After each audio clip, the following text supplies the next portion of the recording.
Chapter 148. Lu Li and Hunchback Tian looked at each other. They were confused. What was going on? How did this old man know his surname was Lu? At this point, Lu Li thought that there was no need to hide anything. He bluntly said, "My name is Lu Li." Buzzing, this time, not only the brown-haired old man, but also the other four old men's eyes lit up. They were trembling with excitement. Animal tooth pendant, silver dragon mark, the young man with the surname Lu. An old man excitedly said to the brown-haired old man, "Family patriarch, is he the one on the race tablet?" Apart from the Cyan Phoenix race, the family patriarch and the four old men, nobody else understood. Princess She blinked and asked, "Grandpa, what are you talking about?" The brown-haired old man looked at Princess She but didn't explain. He walked around Lu Li and stared at the dragon mark on his back. He said with excitement, "It should be right.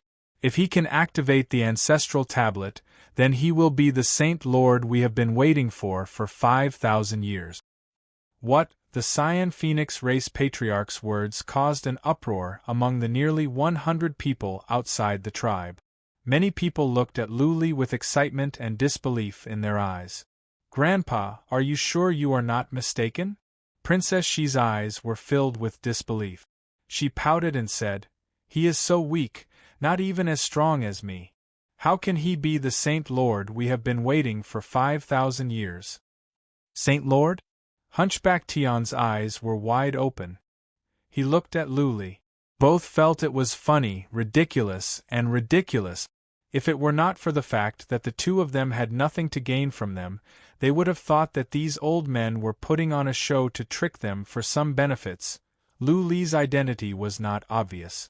Nobody knew about the silver dragon mark on his back except for Lu Ling. Also, the animal tooth pendant looked normal to outsiders. No one would know that it was a rare treasure. But this old man knew about it, and his surname was Lu? Lu Li felt this was a fantasy story. "Xiaoxi, don't talk." The brown-haired old man scolded her angrily. Then he said to Lu Li with a smile, "Brother, I am Yi Cha, the family patriarch of the Cyan Phoenix race. Can you come with me to the ancestral shrine? Don't worry. Whatever happens, we will not hurt you." Lu Li and Hunchback Tian were pleasantly surprised. They didn't expect such a good thing. How could the words of the leader of a clan not be counted? Even though they didn't know if they could return to the Thousand Island Lake, they were relieved that they could stay alive. Lu Li nodded and said, "Okay, I will go with you." Disperse.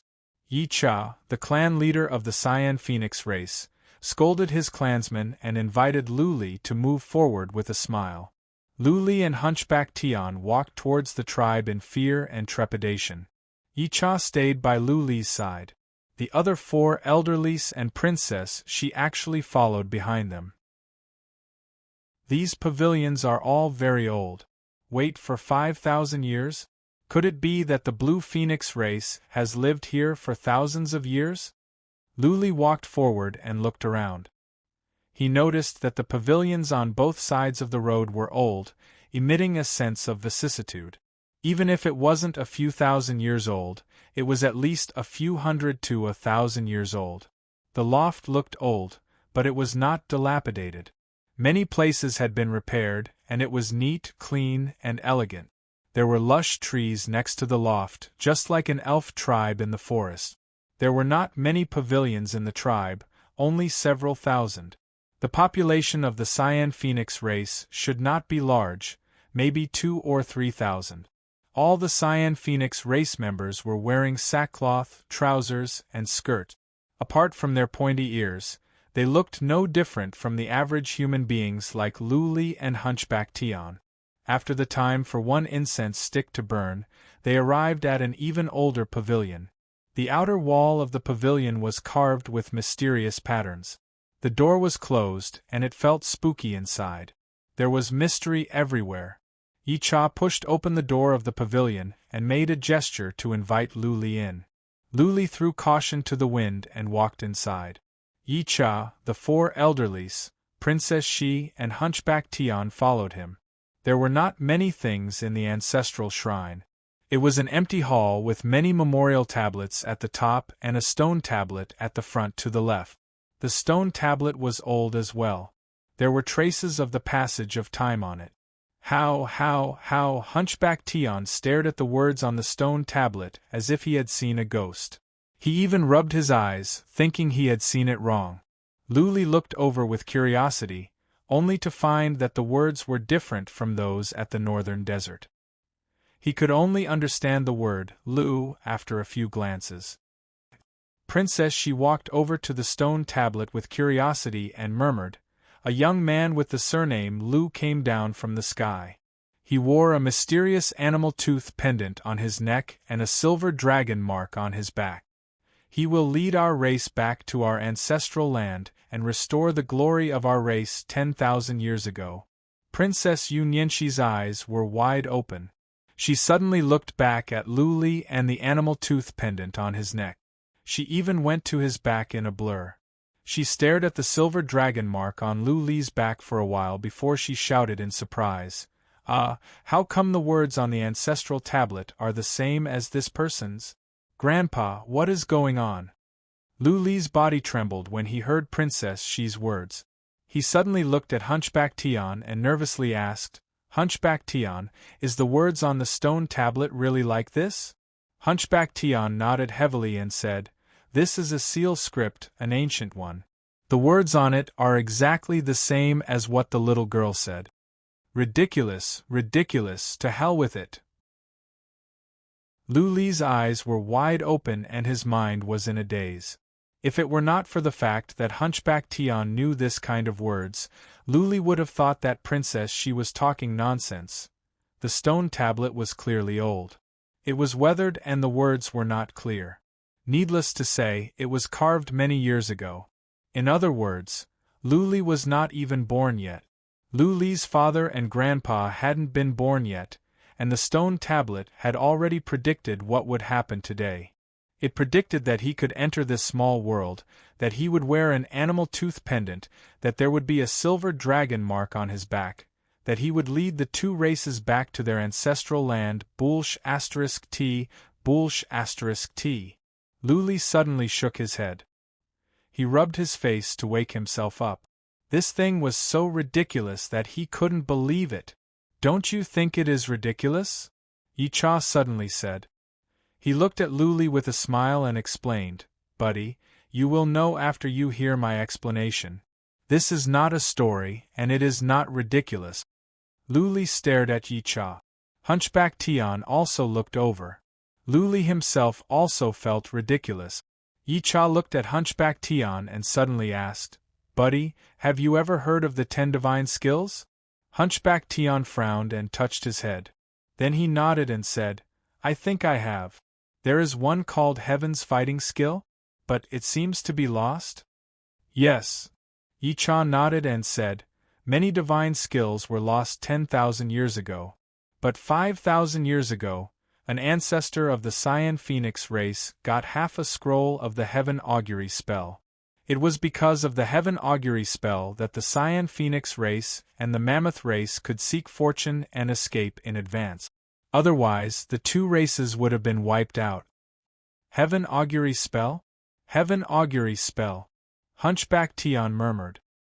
His eyes glowed and he shouted in surprise, "This divine skill is not a legend? There really is a Heaven Augury spell in the world?"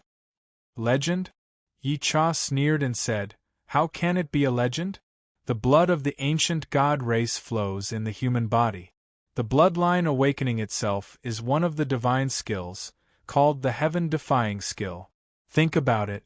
If it is not a divine skill, how can so many humans awaken their bloodlines and have unimaginable abilities?" Luli and Hunchback Tian looked at each other and felt it made sense. The bloodline awakening itself was heaven-defying. For example, Ghost Snake Granny's Ghost Snake could kill so many people in one move. Lu Rufeng's scorching fire could burn people into ashes. Yicha paused for a bit and continued to explain, Heaven Augury is to foresee the mysteries of heaven, to predict the past and present, and to foresee the future. 5,000 years ago, the 6 families joined hands to attack the Cyan Phoenix race and the Mammoth race. Our ancestor predicted it in advance and moved us to this small world. Otherwise, there would be no Cyan Phoenix race and the Mammoth race. This ancestral tablet was also left by that ancestor. Chapter 149. Yi Cha finished his explanation. It was reasonable and clear. Lu Li still found it hard to believe. Was there really such a divine skill in the world? Could it tell what would happen 5,000 years later? If it was true, then this man was comparable to an immortal. The question was, were there really immortals in the world? If it was not true, then how could the inscription on the stone tablet be explained? Whether you are our Saint Lord or not is very simple. Yi Cha pointed to the stone tablet and said, as long as you pour your Xian energy into the stone tablet and it lights up, then there will be no doubt. Lu Li dared not to move. He was resisting. Princess Shi next to him urged, what are you waiting for? Go, go. If you are our Saint Lord, I will not eat you. Hunchback Tian thought about it and said, Island owner, go and have a try. Lu Li looked at Hunchback Tian, who winked at him. Lu Li understood. Later, Hunchback Tian would try to sense carefully to see if Yi Cha and the others were playing tricks. Lu Li walked forward with his teeth clenched. He put his hand on the stone tablet and slowly mobilized his Xian energy. Yi Cha and the others were clearly nervous. They stared at the stone tablet. Hunchback Tian, on the other hand, focused on Yi Cha and the others. He tried to sense carefully to see if they were playing tricks. Yi Cha and the others didn't move. There was no trace of energy flowing in their bodies. It was so quiet that only people's rapid breathing could be heard. 5 seconds, 10 seconds. Lu Li kept pouring his Xian energy into the stone tablet, but nothing happened. Hunchback Tian was surprised. Could it be that he was wrong? But how come Lu Li's situation was exactly the same as the inscription? Buzzing. The next second, the inscription on the stone tablet suddenly glowed in golden light. Then the entire stone tablet lit up. A surge of horrifying qi and energy came out from the stone tablet. Lu Li was so scared that he kept stepping back. It's lit up. It's lit up? Lu Li murmured with shock in his eyes. He felt this was so ridiculous that he could not accept it. It's lit up, it's lit up. Yi Cha shouted in surprise. Princess Shi's mouth was wide open. The other 4 elderlies were so excited that they burst into tears. They could hardly control themselves. Lu Li was alarmed by Yi Cha's words. He turned around in confusion. He was at a loss when he saw tears in Yi Cha and the others' eyes. Plop! Yi Jie suddenly knelt down on one knee with the 4 old men, bowed down and shouted, Greetings, Holy Lord! Lu Li stood there blankly. After Yi Lu bowed, he looked at Princess Shi and said, Xiaoxi, kneel and greet Saint Lord. Princess Shi twitched her mouth and muttered, I will not kneel down to him. At most, I will not eat him. With that, Princess Shi turned into a blur and rushed out. Yi Cha said awkwardly, Sacred Lord, this is my granddaughter Yi Xiaoxi. She has been spoiled by me since she was young. Please forgive her. Lu Li was still in a daze. He waved his hand and forced himself to calm down. He shook his head and said, Don't worry. I need to calm down. Right. Yi Cha got up and said, Holy Lord, you are still injured. We will take you to rest first. We will talk about everything else later.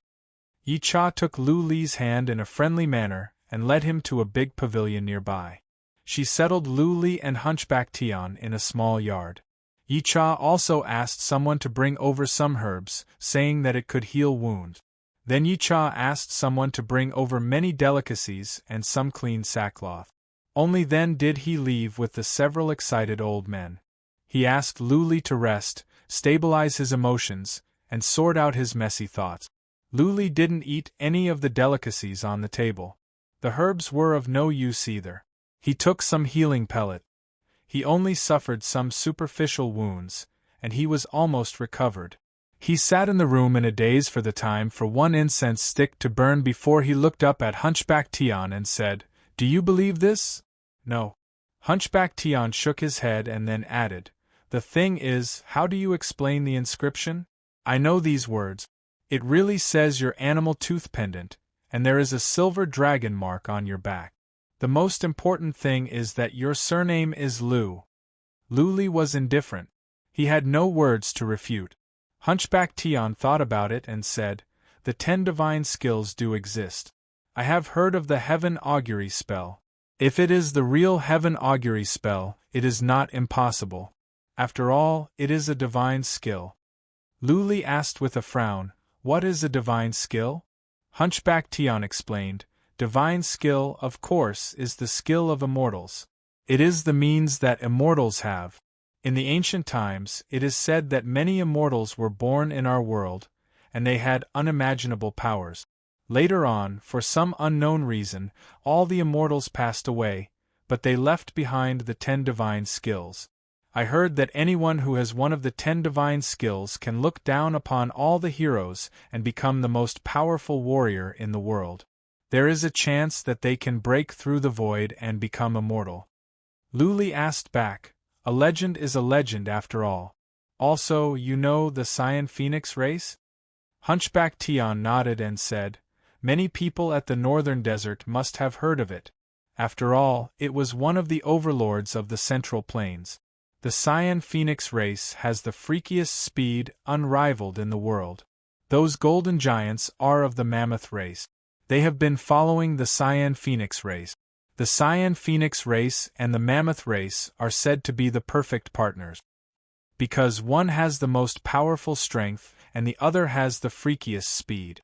The mammoth race will attack from the front, and the Cyan Phoenix race will sneak attack from behind. Their coordination is almost perfect. Their combat abilities are extremely powerful. The mammoth race is generally not smart, but the Cyan Phoenix race is famous for being sinister. Therefore, the mammoth race has been following the Cyan Phoenix race." "Oh, I see." Lu Li nodded. He saw the golden giants and the Cyan Phoenix race in action. When the two races worked together, they were indeed invincible. Lu Li said no more and fell into deep thoughts. Hunchback Tian was thinking as well. After an hour, Lu Li raised his head and asked, "Is there really nothing wrong?" Yi Cha and the others' expressions and explanations were normal. Lu Li thought about it several times but couldn't find anything suspicious. Also, the most important thing was that Lu Li was just a guy at the Spirit Sea Realm. There was no need for Yi Cha to go through so much trouble to set up such a big scam. Lu Li couldn't even defeat Yi Xiaoxi with his current strength. Why would Yi Cha lie to him? Yi Cha had been sending people to the outside world to gather information. He knew that Lu Li's surname was Lu, that he had the animal tooth pendant, and even that he had a silver dragon mark on his back. But how could he explain the inscription? Lu Li could tell that the inscription was not newly carved. It must be old. Lu Li had just awakened his bloodline not long ago. This could not be explained. Something is wrong. Hunchback Tian suddenly raised his head and said with a frown, "There is something wrong." A cold glare flickered in Lu Li's eyes. He shouted in a deep voice, "Say it." "The inscription." Hunchback Tian raised his sparse eyebrows and said, "The stone tablet is thousands of years old. There is no doubt about that. But the inscription? I don't think it has been long since the inscription was carved." "Really?" Lu Li shouted. "If the inscription was carved recently, then it is very likely to be a scam. I didn't just carve it." Hunchback Tian shook his head and said, "If it was carved recently, you can even see the flaw. I feel that it is not that long ago. Maybe more than a decade. Of course, I might be wrong. This stone tablet is a treasure. It is normal that the inscription is not worn out." "More than a decade?" Lu Li trembled. A possibility came to his mind. More than a decade ago, his father was still at the northern desert. Could it be that his father came here and carved the inscription? No way, Lu Li denied it after some thoughts. His father didn't know the heaven augury spell. How could he predict that Luli would awaken the silver dragon bloodline? How could he predict that Luli would enter this small world? What was more, if it was a contingency plan left by his father, there was no need to make it so complicated. The Cyan Phoenix race could just say that it was his father's friend. At the Delong tribe, at the Wu Ling County, at the Thousand Island Lake, Luli encountered many life-threatening crises. Lu Ling even died once. If it were not for the fact that she was of fire phoenix birth, her soul would have flown to the kingdom of heaven. If his father had left something behind in advance, how could she and her brother have survived so many dangers? If it is not my father's arrangement, then is there really such an amazing skill in the world?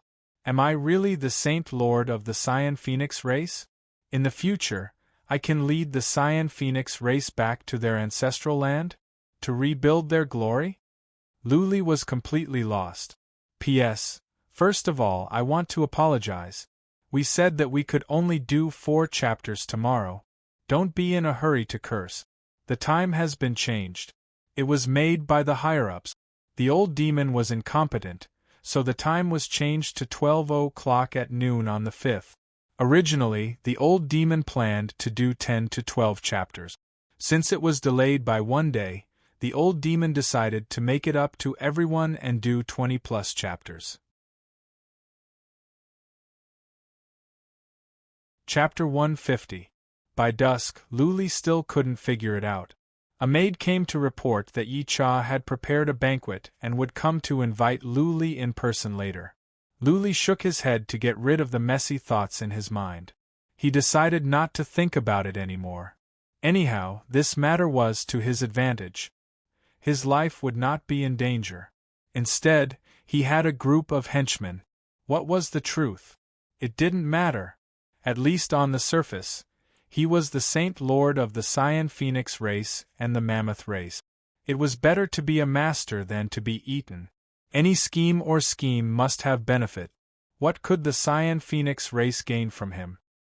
He couldn't even defeat Yi Xiaoxi with his fighting capacity. He was meaningless to the Cyan Phoenix race. Since he was here, he might as well take things as they came. Luli was optimistic. He stopped thinking about it. Why not when he had a master to be his master? Hunchback Tian didn't think too much either. He looked envious. Anyhow, it was a good thing. The two of them had become distinguished guests from prisoners. After a while, Yi Cha and 4 patriarchs of the Cyan Phoenix race came to invite Luli and Hunchback Tian in person. They were respectful and humble, like servants. Luli dared not to put on airs of a master. He followed Yi Cha into a hall politely. A huge square table was set up in the hall. Delicious food was on the table. There were several pretty maids waiting on the side. Yi Cha asked Luli to sit at the head of the table. Then he picked up an earthen jar and proposed a toast. Luli gulped it down. He found the wine here was so strong that it burned his throat. Saint Lord, have a taste of our food. This small world is not big. There are not many delicacies. Just make do with it, Saint Lord. Yi Cha pointed to the table of delicacies and said with a smile. Luli reached out his chopsticks to pick up a piece of meat. Suddenly, he remembered that Yi Xiaoxi said she wanted to eat humans. Luli's hand trembled and he asked, Clan leader Yi, this meat is not human flesh, right? Ha ha ha. Yi Cha and the 4 patriarchs laughed. Yi Cha explained with a smile, Saint Lord, Xiaoxi was just kidding.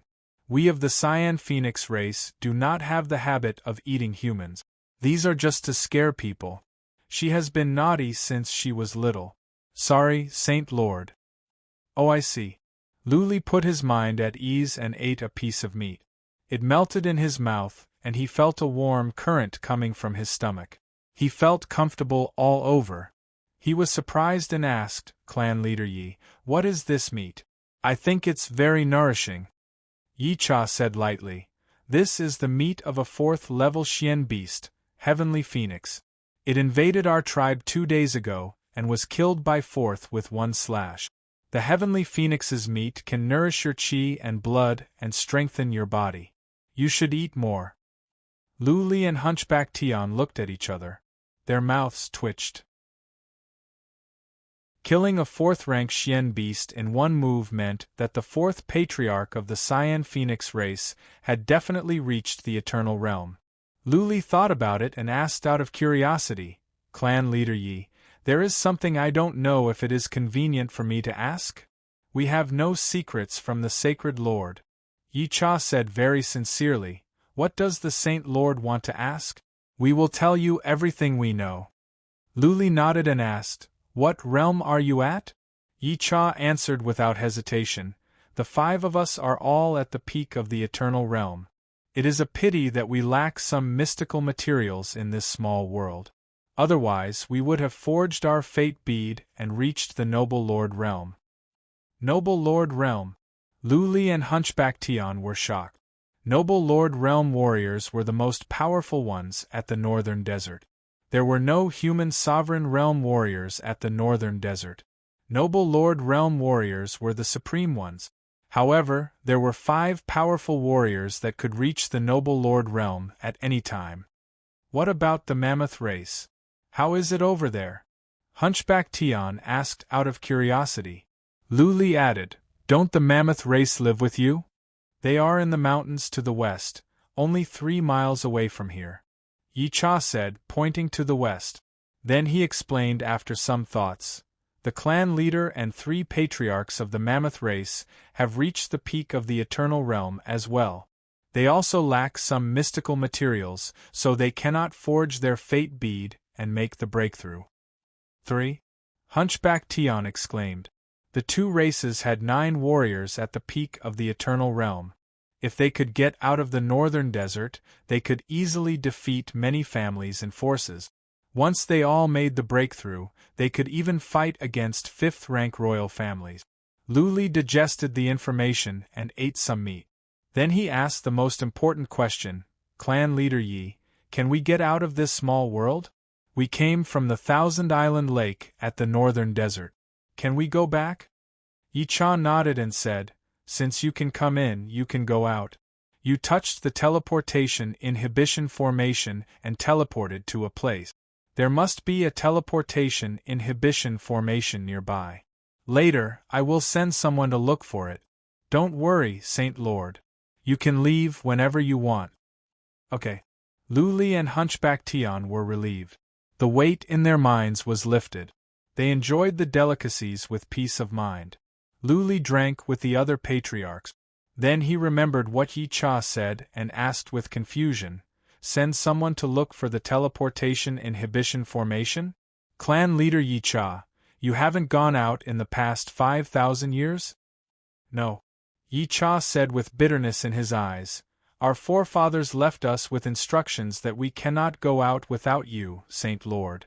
Also, the teleportation inhibition formation here was built by our forefathers. We cannot go out unless we reach the Noble Lord Realm.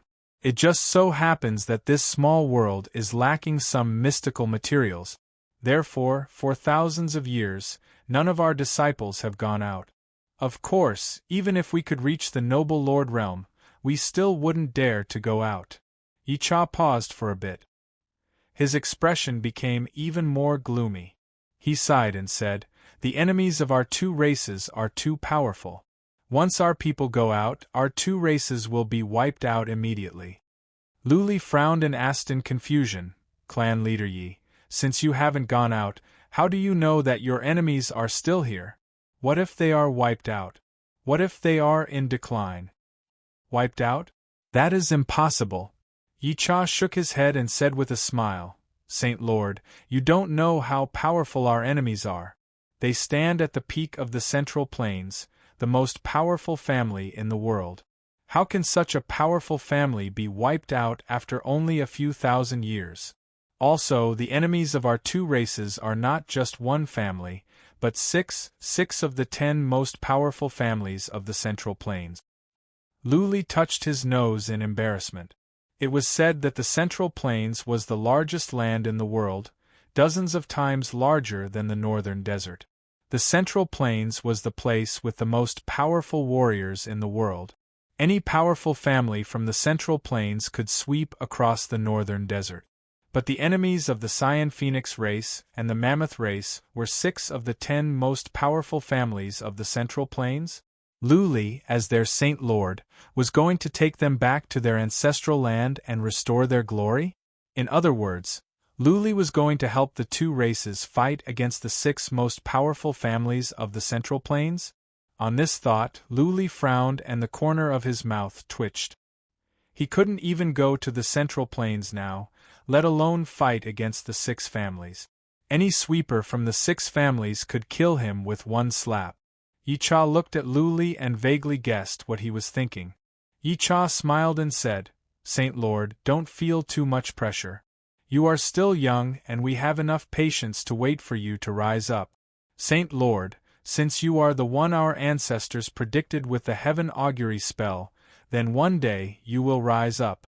We will try our best to help you. P.S. There are 4 chapters today. There will be 3 more at 6 p.m. and 9 p.m. Chapter 151. Try your best. These words made Hunchback Tion's pupils contract. He looked at Luli with envy and jealousy. This small world should not be big, but it was still a small world. The most important thing was that the Xian Qi in heaven and earth in this small world was so rich that it could nurture countless treasures. Yi Xiaoxi had reached the Soul Pond realm at the age of 11 or 12. Needless to say, she had been eating treasures since she was little. Now, all of this belonged to Luli? How many resources did Luli have? How many Xian crystals could he get? Unimaginable. Luli was excited as well. He swallowed his saliva and said, "Thank you, clan leader Yi. I am too weak. I am afraid that I will let you down." "It's okay," Yi Cha said with certainty.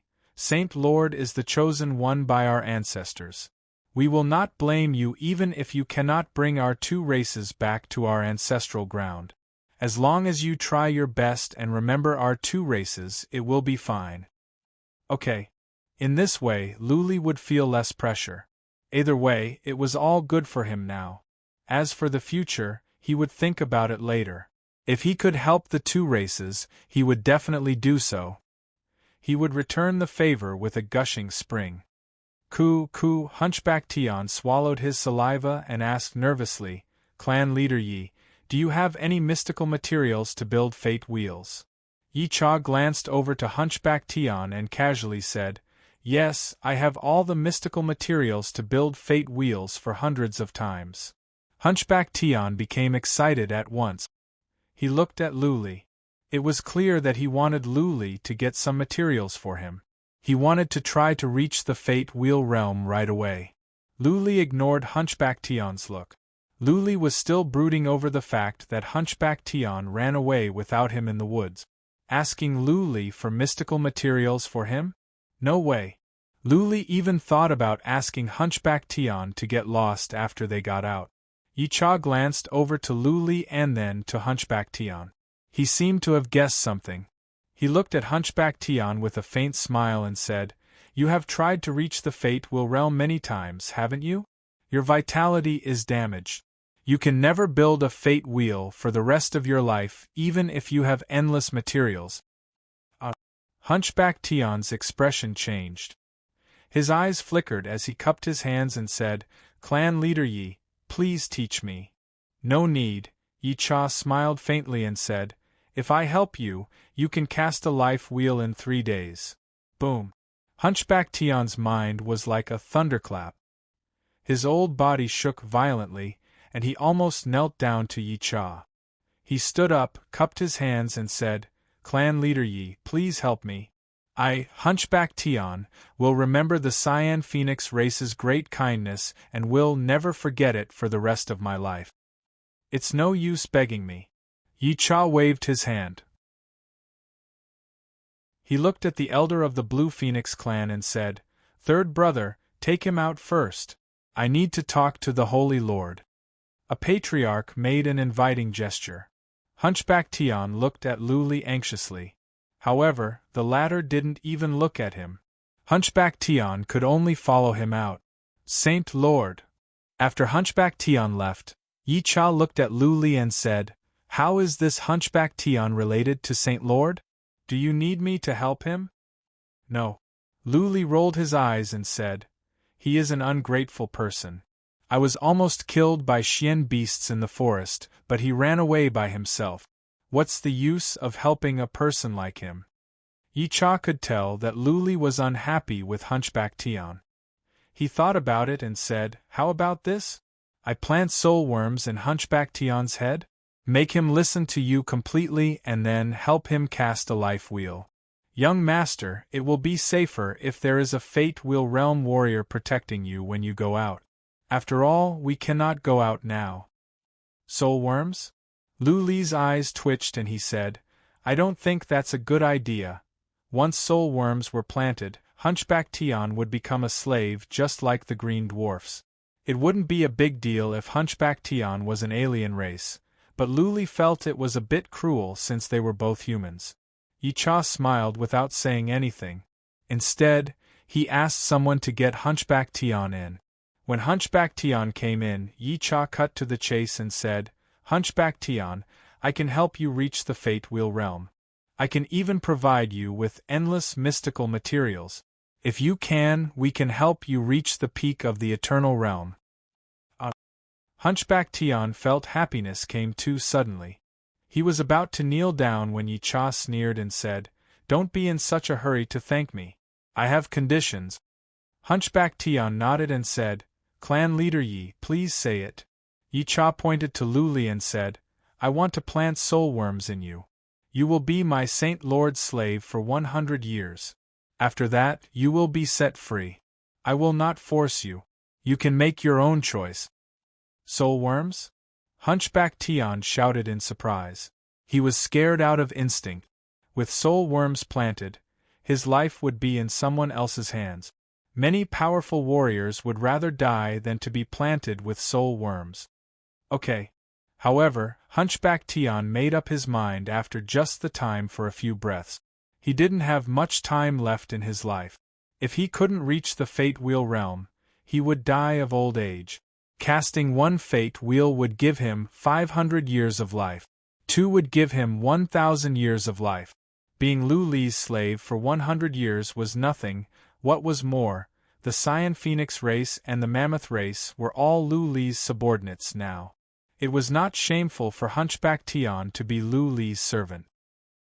Lu Li didn't expect Hunchback Tian to agree so readily. Lu Li didn't know what to say. After all, if Hunchback Tian was planted with soul worms, he would listen to Lu Li's orders completely. With a Fate Wheel Realm slave, Lu Li's safety would be guaranteed. "Brother 3. Yi Cha said to an old man, "Help him build a Fate Wheel first. Use a Heaven Serpent fruit. After the Fate Wheel is built, plant soul worms in him immediately. If he resists, just kill him." "Heaven Serpent fruit? You have Heaven Serpent fruit?" Hunchback Tian instantly understood why Yi Cha said he could help him build a Fate Wheel easily. The Heaven Serpent fruit was the best elixir for building a Fate Wheel. With this elixir, the possibility of building a Fate Wheel could reach 80%. He had always wanted to buy the Heaven Serpent fruit, but it was priceless. "Let's go," Third Patriarch said indifferently. Hunchback Tian followed him out happily. Seeing Hunchback Tian's expression, Lu Li asked with curiosity, "Clan leader Yi, what is the Heaven Serpent fruit?" "A very rare mystical material." Yi Cha added, "There are many of them at the Central Plains, but very few at the Northern Desert. The Northern Desert is located in the north and the climate is cold. The Heaven Serpent fruit is the holy fruit for building a Fate Wheel. With this fruit, the chance of building a Fate Wheel can reach 80%. Even at the Central Plains, it is a precious elixir." Lu Li followed up with another question, "What is the high price?" Yi Cha thought about it and said, "I don't know about the situation out there. In the old days, if it was sold at the Northern Desert, it could be sold for 40 or 50 million Xian crystals each. 40 or 50 million. Lu Li felt like mountains of Xian crystals were piled up in front of him. He had seen Xian crystals before. If the Fire Fairy Lucid Ganoderma and the Netherworld roots could be sold at a good price, he could easily make millions of Xian crystals in a year. But this fruit was worth 40 or 50 million Xian crystals. In the end, it still scared him. This is nothing. Yi Cha waved his hand and said, the Heaven Serpent fruit can only increase the chance of building a fate wheel. The rising dragon grass is even more valuable. One rising dragon grass can be sold for 800 million or 1 billion Xian crystals, even at the Central Plains. That is because the rising dragon grass can increase the chance of building a fate bead. Among the mystical materials we are lacking is the rising dragon grass. 800 million or 1 billion Xian crystals.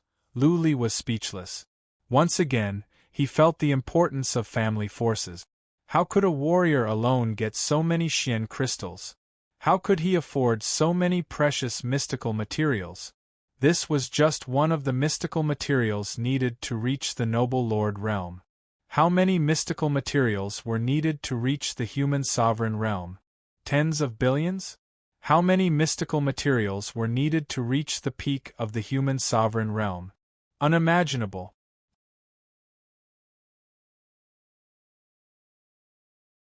Chapter 152. Saint Lord. Yi Cha suddenly took out a black iron ring from his chest pocket and handed it over. He said, there are some pellets in here, enough for you to reach the peak of the Spirit Sea realm. There is also a Heaven Serpent fruit. You can sell it after you get out and get some mystical materials to reach the Soul Pond realm. When you reach the Soul Pond realm, you can come back here again. We will give you more pellets to help you with your cultivation. What is it? Lu Li took over the ring in confusion and looked at it over and over again. There were so many things in this small ring? There was a Heaven Serpent fruit? Was Yi Cha kidding him? Yi Cha said with a smile, consume it with your Xian energy and you will know. Lu Li released his Xian energy with skepticism. The black iron ring must be ownerless. In just a moment it glowed in white. An image of a space the size of a room suddenly appeared in Lu Li's mind. There were many jade bottles and a beautiful jade box in there. Try to concentrate your mind on one of the bottles in there, Yi Cha said. Lu Li concentrated his mind on a bottle. The next moment, the black iron ring glowed and a jade bottle appeared above the ring. Lu Li was startled. He didn't dare to take over the jade bottle. The bottle fell on the table. Is this the legendary interspatial ring? Lu Li asked with uncertainty. He once saw a ring on Ming Yu's hand and a jade talisman came out of it like a magic trick. Later, he asked Lu Yi and learned that it was the legendary interspatial ring. Yi Cha nodded and said, this is indeed an interspatial ring. But I was afraid that you would be robbed, so I refined it again. Now, outsiders can't tell that it is an interspatial ring. This ring is not precious, but I don't think many people at the northern desert have it. So, when you use it, be careful. Don't let others see it. Yes. Lu Li nodded at once. If such a rare treasure were to be known, it would be snatched away. At least, Su Yaoyang and the others didn't. Su Chun and Bai Xiaoshuang seemed to be wearing rings, but Lu Li didn't know if they were interspatial rings. What is this pellet? Lu Li opened the jade bottle and poured out one pellet. It was a pink pellet with a fragrance. Clearly, it looked better than the Heaven Xian pellet, and the fragrance was stronger. This is the Cyan Phoenix pellet. It is made by the Cyan Phoenix race ourselves. Yi Cha explained, these pellets can increase your training speed by 50 times. With these pellets, it should be easy for you to reach the peak of the Spirit Sea realm. 50 times. The Sky Xian pill was only a dozen times faster, but because of the beast tooth, it had increased to more than 20 times. The Cyan Luan pill's medicinal power was even fiercer, doubling his cultivation speed. His cultivation speed would definitely be very fast.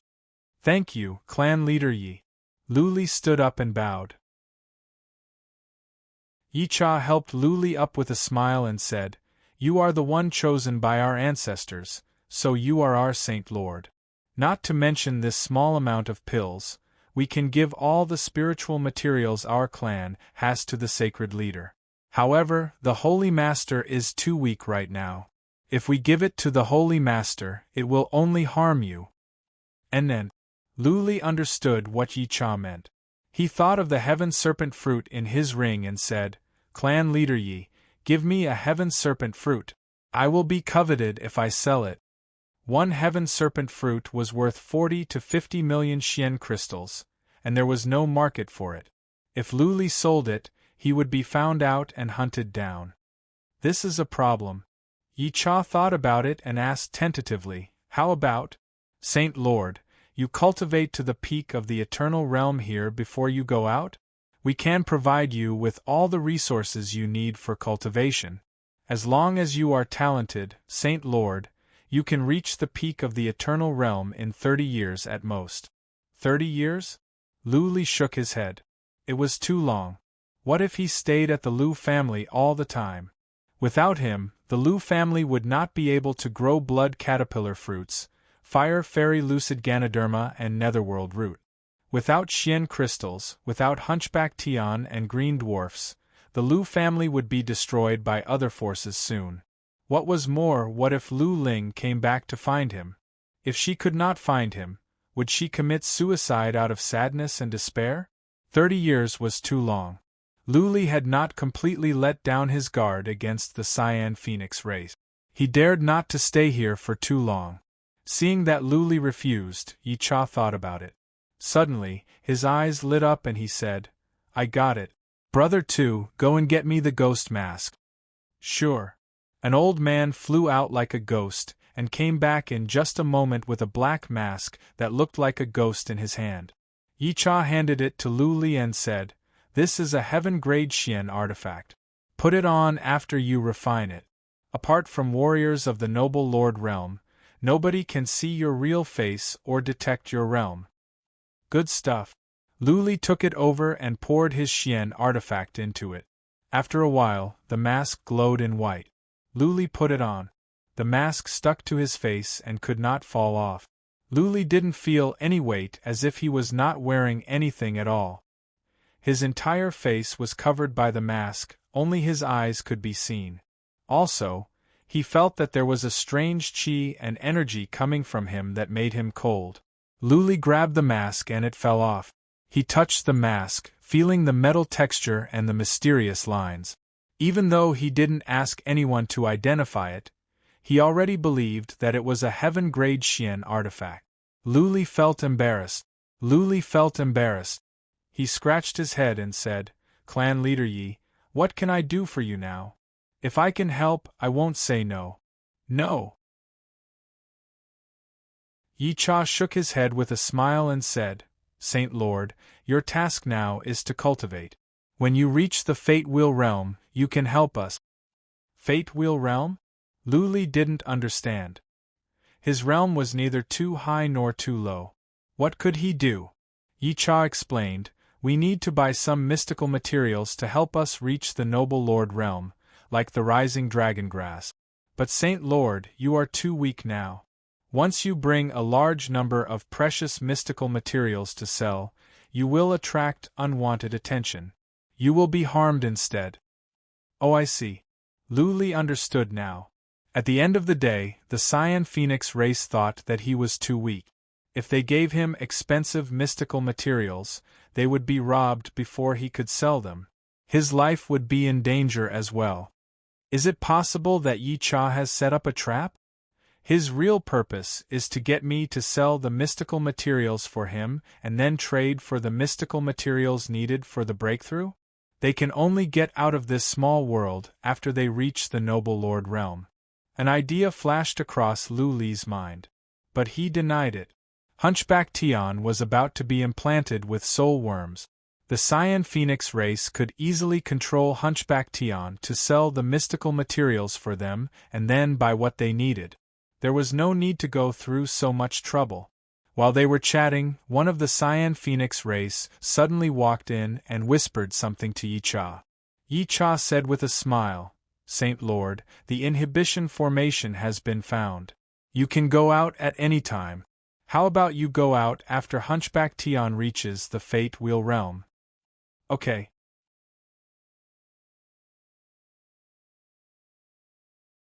Chapter 153. Get out, get in, get out, get in. Luli was having a lot of fun in his room. Luli was like a kid who got the most fun toy after he got an interspatial ring. He had been playing in his room for several hours. Of course, he was bored.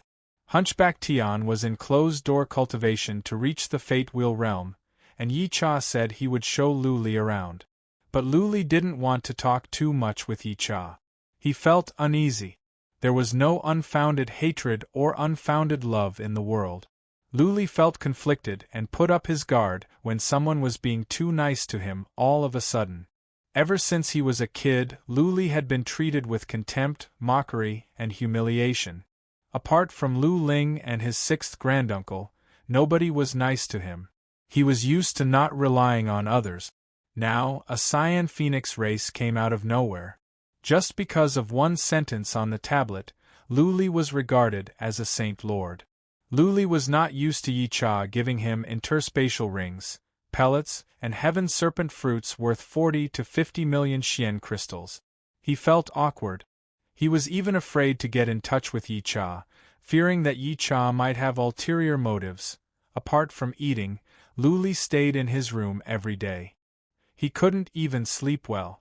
He played with the interspatial ring every day to keep himself from overthinking and to put his mind at ease. Time flew by. 3 days passed by in a blink of an eye. On the 4th day, Luli got up early and waited for Hunchback Tian to come out from closed-door cultivation. Late in the morning, Yi Cha came with Hunchback Tian. Hunchback Tian was full of excitement. He seemed to be much older. His temperament had changed. His back that was hunched like a camel's was straighter. There were fewer wrinkles on his face that was full of wrinkles.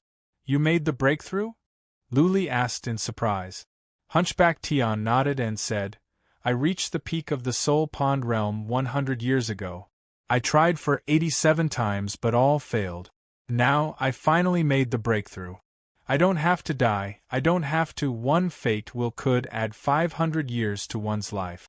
Cultivation of Wu Dao was to go against nature and change fate. The Fate Wheel realm was to change fate. Warriors had a long life, so they could cultivate and eventually go against nature. After today, Hunchback Tian had successfully changed his fate and gained 500 years of life. Finally, he was qualified to go against nature.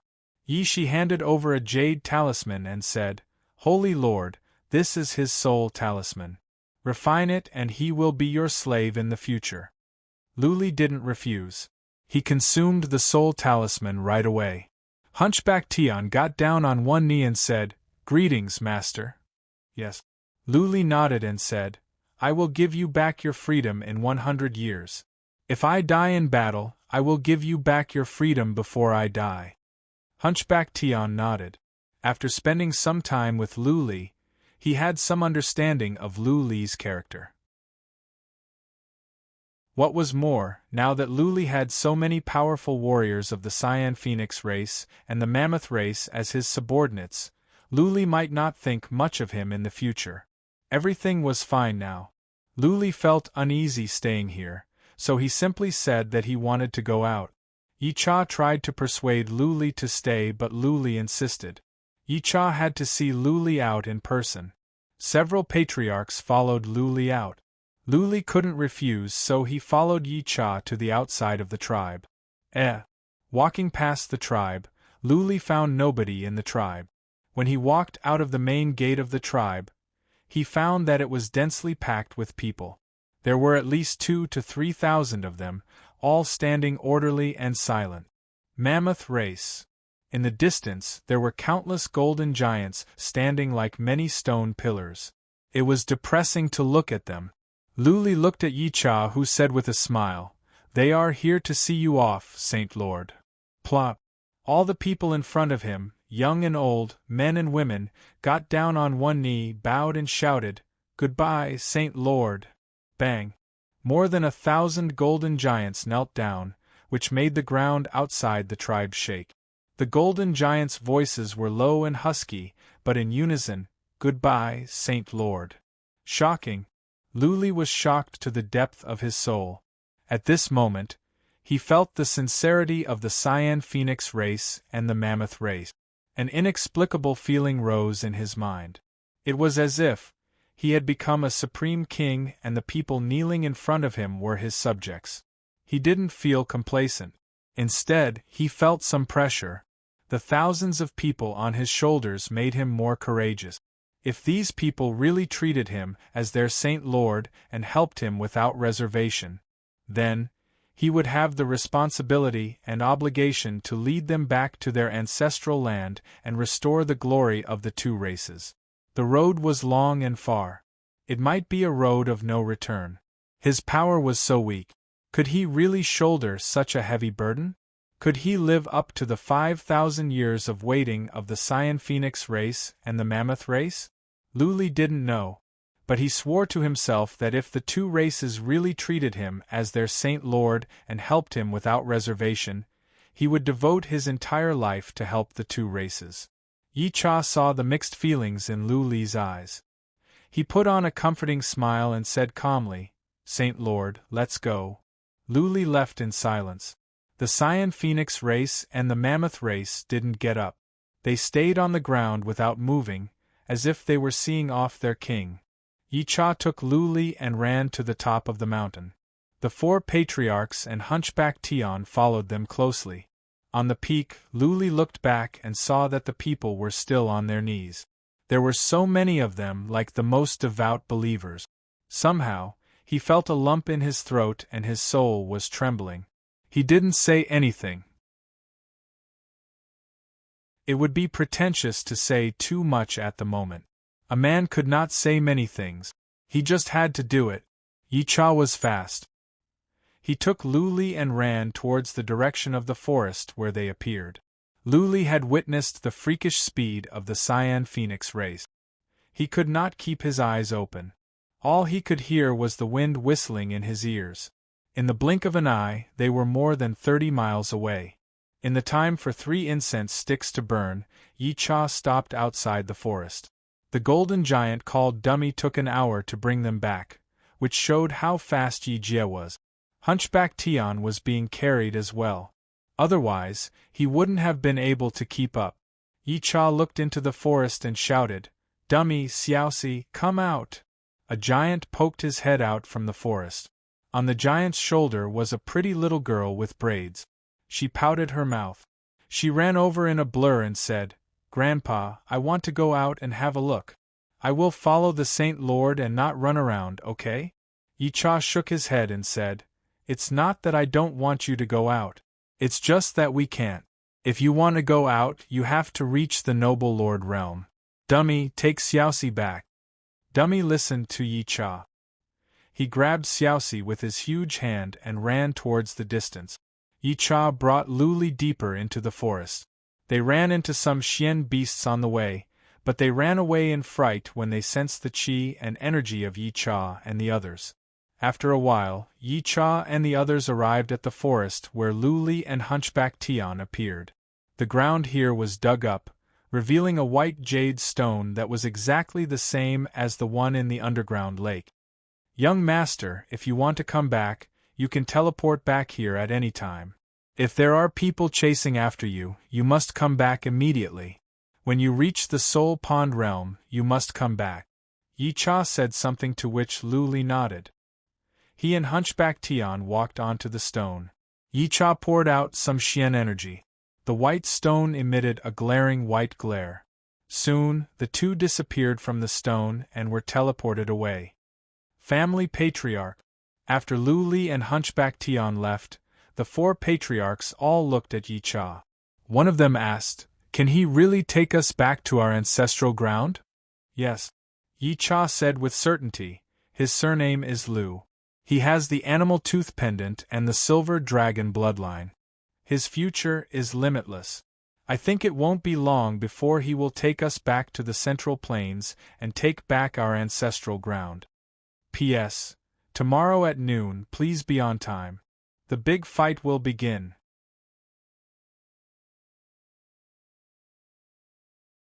Chapter 154. Buzzing. The underground lake under the Earth Dragon Island glowed. 2 people showed up in the lake. As soon as they were teleported out, they swallowed some lake water without any warning. Tears and snot came out of their eyes. However, when they saw that it was the underground lake under the Earth Dragon Island with the help of the glow from the white stone, they looked at each other and felt like they were in another world. The glow from the white stone faded away. Eventually, it turned into an average stone without any light. Silence and darkness were restored to the underground lake. Whoosh! The Xian energy on the 2 glowed. They rushed to the surface of the underground lake and directly went down the tunnel. The 2 gasped for air. They still looked like they were dreaming. "We are back. We are finally back," Lu Li shouted. Even though he had only been in that small world for a few days, he felt like he had lived several lives.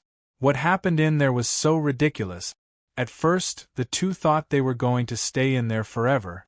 Looking at the black iron ring on his hand and sensing the chi and energy of Hunchback Tian, who had reached the Fate Wheel realm, Lu Li knew that it was not a dream. It was a real story. Whoosh! A noise suddenly came from the tunnel in front of them. A black shadow approached quickly. Hunchback Tian stepped forward to protect Lu Li. Island owner, is that you?" An excited voice came out. Lu Li could tell that it was Lu Xia, a disciple of the Lu family. He quickly shouted, "It is us. It really is you. This is great, this is great." Lu Xia rushed over. He got down on one knee in front of Lu Li and Hunchback Tian and said, "You have been missing for days. Our family patriarch is worried sick." "We are fine. Let's go out first." Lu Li waved his hand and walked out with Hunchback Tian and Lu Xia. He thought about it and asked Lu Xia to go out first to report while he and Hunchback Tian slowed down. "When we get out, nothing inside can be leaked out," Lu Li told Hunchback Tian in a low voice. He added after some thoughts, "If Lu Yi and the others ask, just say that we were trapped in a strange space. The green dwarfs were accidentally killed. We were lucky enough to get out. Don't say anything else." Hunchback Tian was Lu Li's slave now, so he had to listen to Lu Li. What was more, Hunchback Tian was not stupid. He knew that once the information about this small world was leaked, countless big shots would be alerted. Even the old man of Heaven Prison might take action. He was counting on Yi Cha and the others to help him form the 2nd and 3rd Fate Wheels. How could he leak the information about the small world? The 2 of them arrived at the crater. The rope was still there, so Lu Li grabbed it and climbed up. Hunchback Tian was very powerful now. He leaped from left to right on the wall of the volcano and used the momentum to fly up. Lu Li. From the distance came a man. It was Lu Yi with a group of people. Tears welled up in her eyes when she saw Lu Li. For Lu Yi, the days that Lu Li was missing felt like years. Once Lu Li and Hunchback Tian could not make it back, the Lu family would be destroyed in minute. Lu Li had become the backbone of the Lu family. Without him, Lu Yi felt the world would collapse. "Island Lord. Senior Hunchback Tian, it's good that you're back." Patriarch 9 came as well. He also saw hope when he saw Lu Li and Hunchback Tian. Lu Li had been cultivating at the Dragon Elephant Mountain. Patriarch 9 thought life could go on without Lu Li, the Island Lord. Only recently did he realize that the Blood Evil Island could not afford to lose Lu Li. Lu Li put on a smile. He was not a plant. He had been with the Lu family for such a long time and they had been through so many things together. It was impossible for him not to have feelings for them. After they got to the crater, Lu Li said with a bitter smile, "We ran into something. The 8 green dwarfs all died. So be it. It's good that you can come back." Lu Yi didn't care. The green dwarfs could be bought with Xian crystals. Lu Li was dead and no amount of Xian crystals could buy him back. Patriarch 9 suddenly felt something different about Hunchback Tian. He stared at Hunchback Tian in surprise and said, "Senior Hunchback Tian, you have formed a fate wheel?" Hunchback Tian raised his head with pride and said, "Ha ha, I made it by accident." Luli glanced at Hunchback Tian lightly. Hunchback Tian lowered his head. Patriarch 9 and the others were shocked. Hunchback Tian came to the Blood Evil Island to form a fate wheel. Now that he had made the breakthrough, would he leave immediately? 8 green dwarfs were dead. The defense force of the Blood Evil Island was not strong.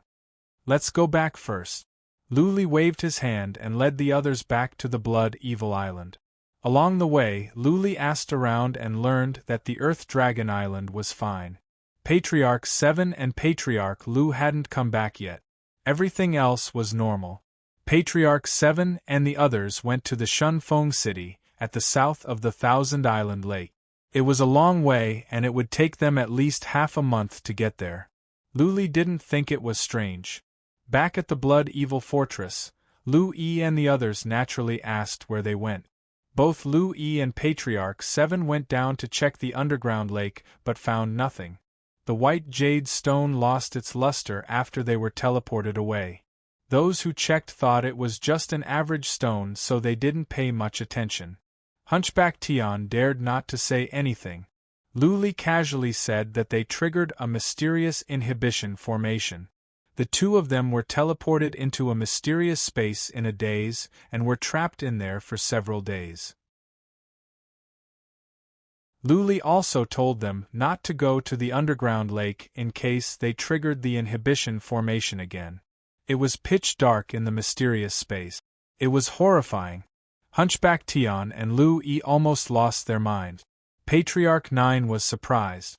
He said that he wanted to send someone to investigate or report to the Goddown Island.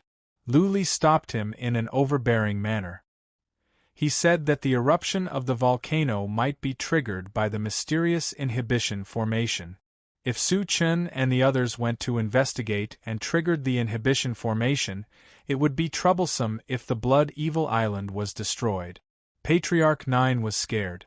Luli told them again and again not to go in. He even said that no one should live at the Earth Dragon Island. Just 1 or 2 scouts would be enough. Luli also told Lu Yi to send a message that no one could tell anyone about the Earth Dragon Island. Otherwise, they would be killed without mercy. Lu Yi and Patriarch 9 knew that once the news got out, it would attract the attention of the Goddown Island. They quickly sent someone to deliver the message. Luli also secretly promised Lu Yi and Patriarch 9 that Hunchback Tian would not leave. He told everyone to put their minds at ease and to carry on as usual until Patriarch 7 and Patriarch Lu came back. After everything was arranged, Luli went back to the Dragon Elephant Mountain. He needed a good rest. As soon as he arrived at the foot of the Dragon Elephant Mountain, a white blur flew over and rushed into Luli's arms. Squeak, squeak, Luli's heart melted when he heard the familiar cry and looked at Little White's joyful face and worried eyes. The unreserved affection of this little beast towards him made Luli feel like a family member. He hugged Little White and kissed it. Then he ran towards the Dragon Elephant Mountain while laughing. Back at the Dragon Elephant Mountain, Luli began to cultivate at once. He took out the cyan phoenix pellet from his interspatial ring and started closed-door cultivation. He wanted to try the efficacy of the pellet to see if Yi Cha was telling the truth. 2 hours later, Luli opened his eyes, filled with ecstasy. Yi Cha did not lie. Because of the animal tooth pendant, the efficacy of the cyan phoenix pellet was enhanced. Luli felt his cultivation speed had increased by at least 60 or 70 times. 60 or 70 times. The Soul Pond realm is just around the corner.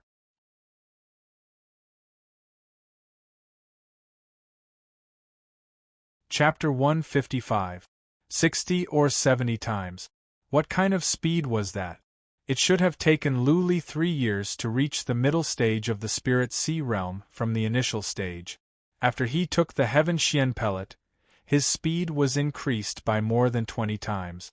In the end, it only took him half a month to make the breakthrough.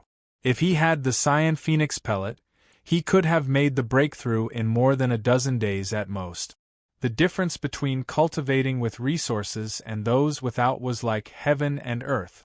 No wonder Su Yaoyang and Bai Xiaoshuang could cultivate so fast. No wonder Yi Xiaoxi could reach the Soul Pond realm at such a young age. No wonder Lu Renhuang could reach the human sovereign realm at such a young age. No wonder so many forces wanted to develop and grow. No wonder there were big families fighting every day at the northern desert. Resources were everything. Without resources, Hunchback Tian, who was at the peak of the Soul Pond realm, had to wander around like a dog, groveling. To become powerful, one needed endless resources. With resources, one could become more powerful. Everything was complementary. Why was the world so chaotic? Everything had its causes and effects. Build a powerful force, obtain more resources, and then expand the force to occupy a larger territory. Only with endless resources could one become stronger and stand at the peak of the world. This was the law of survival in the world. Lu Li understood many things at the moment. He cherished the hard-won opportunity. He seized every second to improve his strength. Only by making himself stronger could he survive in this chaotic world. Only then could he find Lu Ling and save his parent. He had been in closed-door cultivation at the Dragon Elephant Mountain. Apart from going down the mountain to improve the blood pond, he had been staying at the Dragon Elephant Mountain for more than a dozen days. On the 12th day after he came back from the Earth Dragon Island, Lu Li came out from closed-door cultivation. He had only cultivated for 12 days, but it was more than a month's cultivation before. His Xian energy was about to reach the later stage of the Spirit Sea realm. He came out because Patriarch 7 and the others had come back. Lu Yi asked someone to ask Lu Li to go down the mountain. When Lu Li arrived at the Blood Evil Fortress, he found the atmosphere was depressing. Patriarch 7 and Patriarch Lu looked gloomy. Lu Li's heart skipped a beat. He asked, "What happened? Is there something wrong with the Fire Fairy Lucid Ganoderma and the Netherworld Roots?" "No." Patriarch 7 sighed and said, "The 2 elixirs are of good quality. We sold them at a high price, 1 million Xian crystals. But on our way back, we were attacked and our Xian crystals were robbed. Millions of Xian crystals were taken." Lu Li's expressions changed. He had some doubts. Could Patriarch 7 and the others come back after they were robbed? Were they going to pocket the 1 million Xian crystals? However, on second thought, Patriarch 7 didn't think it was necessary. After all, the 2 kinds of mystical herbs could be sold at a high price. In the future, the Blood Evil Island would be able to grow more and more Xian crystals. It would be meaningless to keep the 1 million Xian crystals to himself. He asked coldly, "Who stole it? Why were you so careless?" "I don't know." Speaking of this, Elder 7 and Elder Lu were very depressed. Elder Lu continued, "We kept a low profile along the way. We didn't go directly to Shunfeng City. We took a few turns before we entered the city. He was very careful during the auction. However, on his way back, he was surrounded by more than a dozen battleships not long after he entered the Thousand Island Lake. They were all masked and there were 3 warriors of the Soul Pond realm. We didn't dare to make a move and had to hand over all our belongings." "That's not right." Lu Li raised his eyebrows and asked, "Can't you put the Xian crystals in the token of the Chamber of Commerce? Aren't there any big chambers of commerce in Shunfeng City?" "Yes," Patriarch 7 explained, "but that is a big chamber of commerce of the Heaven Frigid Kingdom. They don't have a branch at the Thousand Island Lake, so we can't take out the Xian crystals. So, we had to put the Xian crystals in boxes and bring them back." "This is strange." Patriarch Lu looked at Lu Li and said, "The ones who came to rob us knew our information very well. Brother 7 even said that he was Su Chen's relative. But the robbers snorted at us as if they knew who we were. Also, they didn't kill anyone this time. They just robbed us. They don't look like regular robbers. It is obvious that they are coming for us." "Really?" Lu Li thought quickly. Two possibilities came to his mind. Either the auction house of the Shunfeng city sold out the information of Patriarch 7 and the others and colluded with the bandits to kill them. Or, someone was targeting the Blood Evil Island on purpose, but didn't want to make a big scene. Only the Killer's Island, the Devil Island and the Black Fox Island had enmity with the Blood Evil Island. The other 3 islands didn't have such great power. They wouldn't dare to do anything rash. After all, it seemed that Lu Li and Ming Yu had a close relationship. Targeting them on purpose? Not afraid of Ming Yu's revenge? A name was on the tip of his tongue, Bai Xiaoshuang. If it was all Bai Xiaoshuang's doing, it would be easy to explain. The Bai family had the ability, and they were not afraid of Ming Yu's revenge. Furthermore, the 7th elder and the others were not dead. This meant that Bai Xiaoshuang was only taking revenge on him for what happened at Su Chen's birthday banquet. Lu Li was having a headache. Bai Xiaoshuang's status was high. If she wanted to target the Blood Evil Island, it would be too easy for her. She could just give an order and many forces would help her vent her anger and follow her orders. Bai Xiaoshuang had sent people to intercept the million Xian crystals. Was it an indirect revenge and a warning to him? The Blood Evil Island had something good to sell in the Heaven Frigid Kingdom, instead of the Heaven Prison Chamber of Commerce. Was the Bai family unhappy? So some senior members of the Bai family knew about this but pretended not to know and let Bai Xiaoshuang do whatever she wanted? Lu Li exhaled deeply. He felt it was difficult to move forward. If Bai Xiaoshuang went on like this, the Blood Evil Island would be robbed as soon as they sold the mystical grasses that the Blood Evil Island had been working so hard to cultivate. By then, the Blood Evil Island wouldn't be able to survive. All of them might as well jump into the lake and commit suicide. Of course, all of this was Lu Li's speculation. There was no proof. He frowned and said nothing. He was thinking of various ways to get out of this situation.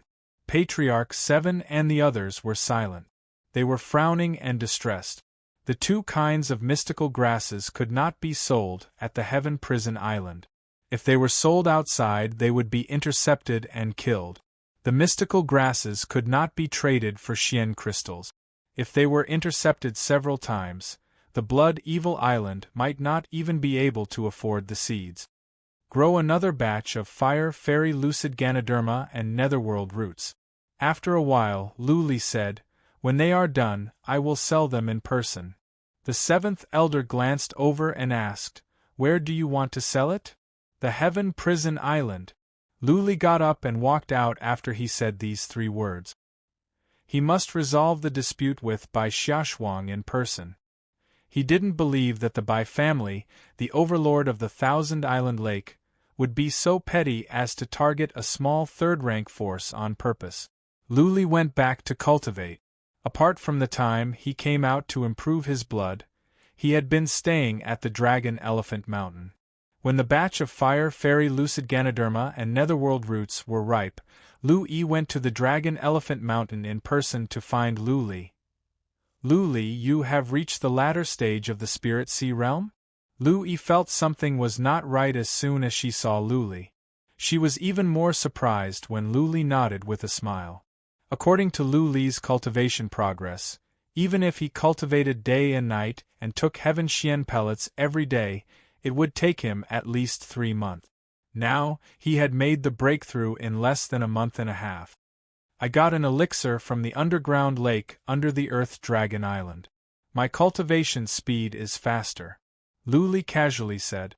He brought Little White with him.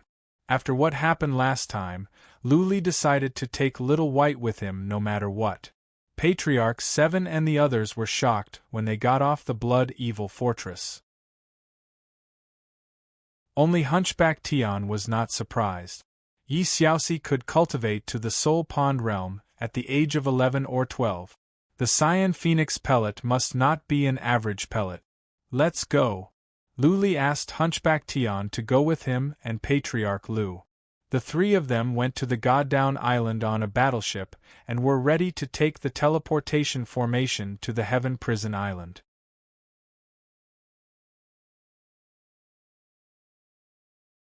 Chapter 156. Sha Sha Sha. As soon as they entered the God-down city, they met Su Fangfei, the eldest daughter of the Su family. Su Fangfei was riding a snow-white divine steed, leading a group of female soldiers out of the city. Lu Li, Hunchback Tian and Patriarch Lu were walking into the city. They were almost hit by Su Fangfei's divine chariot. Luckily, Lu Li reacted fast and dodged to the side. Hiss! Su Fangfei stopped the divine chariot. She looked at Lu Li but didn't get off. She said casually, "Island owner Lu, I am sorry. I am in a hurry. I almost bumped into you." He said he was embarrassed, but he didn't show it. Lu Li was shrewd. He smiled, cupped his fists in front of his chest and said nothing. Su Fangfei glanced over to Lu Li and Hunchback Tian. She finally noticed something. She said with surprise, "Hunchback Tian, you have reached the Fate Wheel Realm?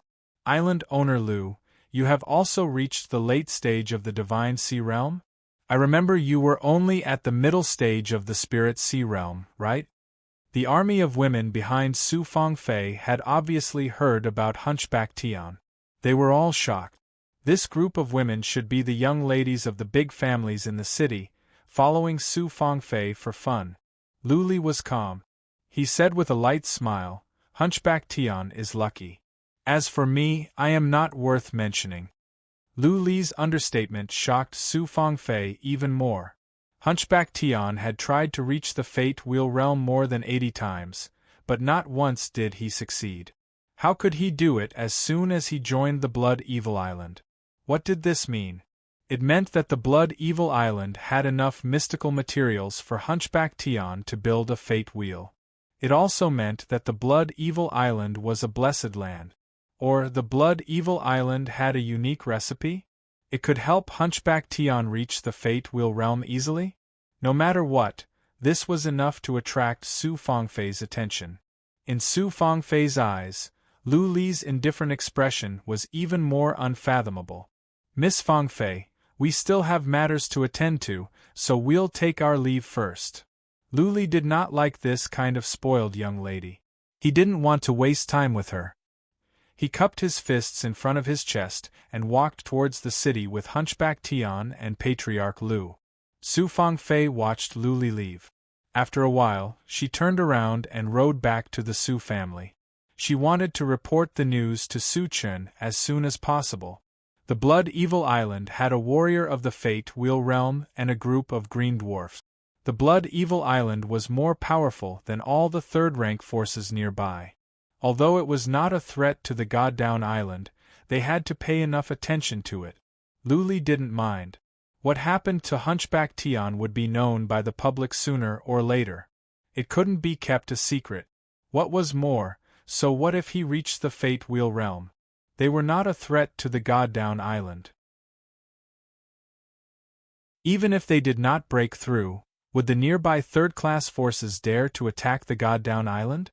When they arrived at the teleportation formation, the leader of the guards here knew Lu Li. He was also shocked by Hunchback Tian's chi and energy. Lu Li didn't waste any time. He threw over thousands of Xian crystals and asked him to activate the teleportation formation. With a flash of white light, the three of them arrived at Heaven Prison City. Lu Li was familiar with the city. He went to the tavern he used to live in and booked 3 rooms. "Let's go to the Heaven Prison Chamber of Commerce," Lu Li asked the waiter at the tavern. After another hour of contemplation, he took the 2 out of the tavern and went directly to the Heaven Prison Chamber of Commerce. Inside the Chamber of Commerce, Lu Li asked to see Chief Steward Bai. Chief Steward Bai came out. He was still smiling and polite as before. But Lu Li felt that Chief Steward Bai's politeness was just an act. He was not as friendly as before. "Chief Steward Bai." After Lu Li sat down, he came straight to the point. "I want to see Madame Yen. Is it convenient?" Previously, when Lu Yi and the others came to talk about business, Madame Yen never showed up. The price of the green dwarfs was too high, and she even paid for the transportation. Lu Li's visit this time was to confirm the attitude of the Heaven Prison Chamber of Commerce towards him by name. If there were changes, then Lu Li wouldn't sell the Fire Fairy Lucid Ganoderma and the Netherworld roots here. Chief Steward Bai shook his head with a bitter smile and said, Brother Lu, you have come at a bad time. Madame Yen has gone out recently. She is not at the Heaven Prison City. You can tell me anything. I can make the decision. Oh, I see. Lu Li's expression didn't change. He waved his hand to Patriarch Lu. The latter brought over a bag of blood caterpillar fruit. Lu Li said, These are the blood caterpillar fruits that we have grown recently. Lord Bai, please send someone to identify them. Chief Steward Bai called someone over and left with the blood caterpillar fruit. Then he said apologetically, Brother Lu, did your family patriarch tell you? There are too many blood caterpillar fruit. The supply has exceeded the demand. So, we have reduced the price by 5 Xian crystals. I can understand. Just sell it at the price you said. Lu Li had no opinion. He didn't want to waste any more time. Chief Steward Bai glanced at the other small bag that Patriarch Lu was carrying. Suddenly, he asked with curiosity, Brother Lu, you have other mystical grasses? Are you going to sell them as well? No. Lu Li said with a smile. Just some personal belongings. If we have other good stuff, we will come to you as soon as possible. Oh, Chief Steward Bai answered as if he had something on his mind. Lu Li sat there leisurely and drank tea. He had some confidence in his heart. Patriarch 7 and the others were robbed of 1 million Xian crystals. Even if it was not done by the Bai family must have known about it. In the small bag were the Fire Fairy Lucid Ganoderma and Netherworld root. If Madame Yen came forward, Lu Li might consider talking to her. Now that the Heaven Prison Chamber of Commerce did not give him any face, naturally, he would not continue to do business with the Heaven Prison Chamber of Commerce. There were not many Fire Fairy Lucid Ganoderma and Netherworld roots, so they did not need to be carried in small bags. Lu Li asked Patriarch Lu to carry them on purpose. He wanted to tell Madame Yen that he had brought good stuff, but if she did not come forward, he would not do business with the Heaven Prison Chamber of Commerce. After a while, the appraisal of the blood caterpillar fruits was completed. The transaction was successful. Lu Li left. As soon as he was out of the Chamber of Commerce, he swaggered into the auction house on the west side of the plaza with Patriarch Lu and Patriarch Lu. The name of the auction house was the Heaven Punishing Auction House. It was not the property of the Bai family, nor was it the property of any force of the Thousand Island Island. Of the entire Thousand Island Lake, there were only 3 forces from the outside that could come in. One was the temple, the second was the Xian artifact cabinet, and the third was the Heaven Punishing Auction House. However, nobody knew what kind of background the Heaven Punishing Auction House had, just like nobody knew what the background of the temple and the Xian artifact cabinet was. Since the history of the Thousand Island Lake, the temple and the Heaven Punishing Auction House had been on the Heaven Prison Island. The Xian artifact cabinet came in later. For thousands of years, nobody dared to mess around in these 2 places. Lu Li swaggered into the auction house just for Madame Yen to see. He knew that Madame Yen must be in the Heaven Prison Chamber of Commerce, and she would know that he had entered the auction house. He wanted to tell Madame Yen that he was not at a dead end. If Madame Yen did not want to talk, then so be it. As for whether the Bai family would seek revenge, Lu Li could not worry about that now. The Bai family was the overlord of the Thousand Island Lake. If the resentment could not be resolved, the Blood Evil Island would be doomed sooner or later. Lu Li was right. Not long after they entered the auction house, Chief Steward Bai came to Madame Yan's small hall. Madame Yen was taking a nap on the bed. Madam, Lu Li is here. He sold some blood caterpillar fruits and is now at the auction house. Also, Lu Li has reached the later stage of the Spirit Sea Realm, and Hunchback Tian has reached the Fate Wheel Realm. Chief Steward Bai whispered something to Madame Yan's ear. Madame Yen opened her eyes at once. She thought about it for a while and said with a gentle smile, You have a bad temper, don't you? How dare you show me that face? Send someone in to have a look. Report back as soon as there is any news.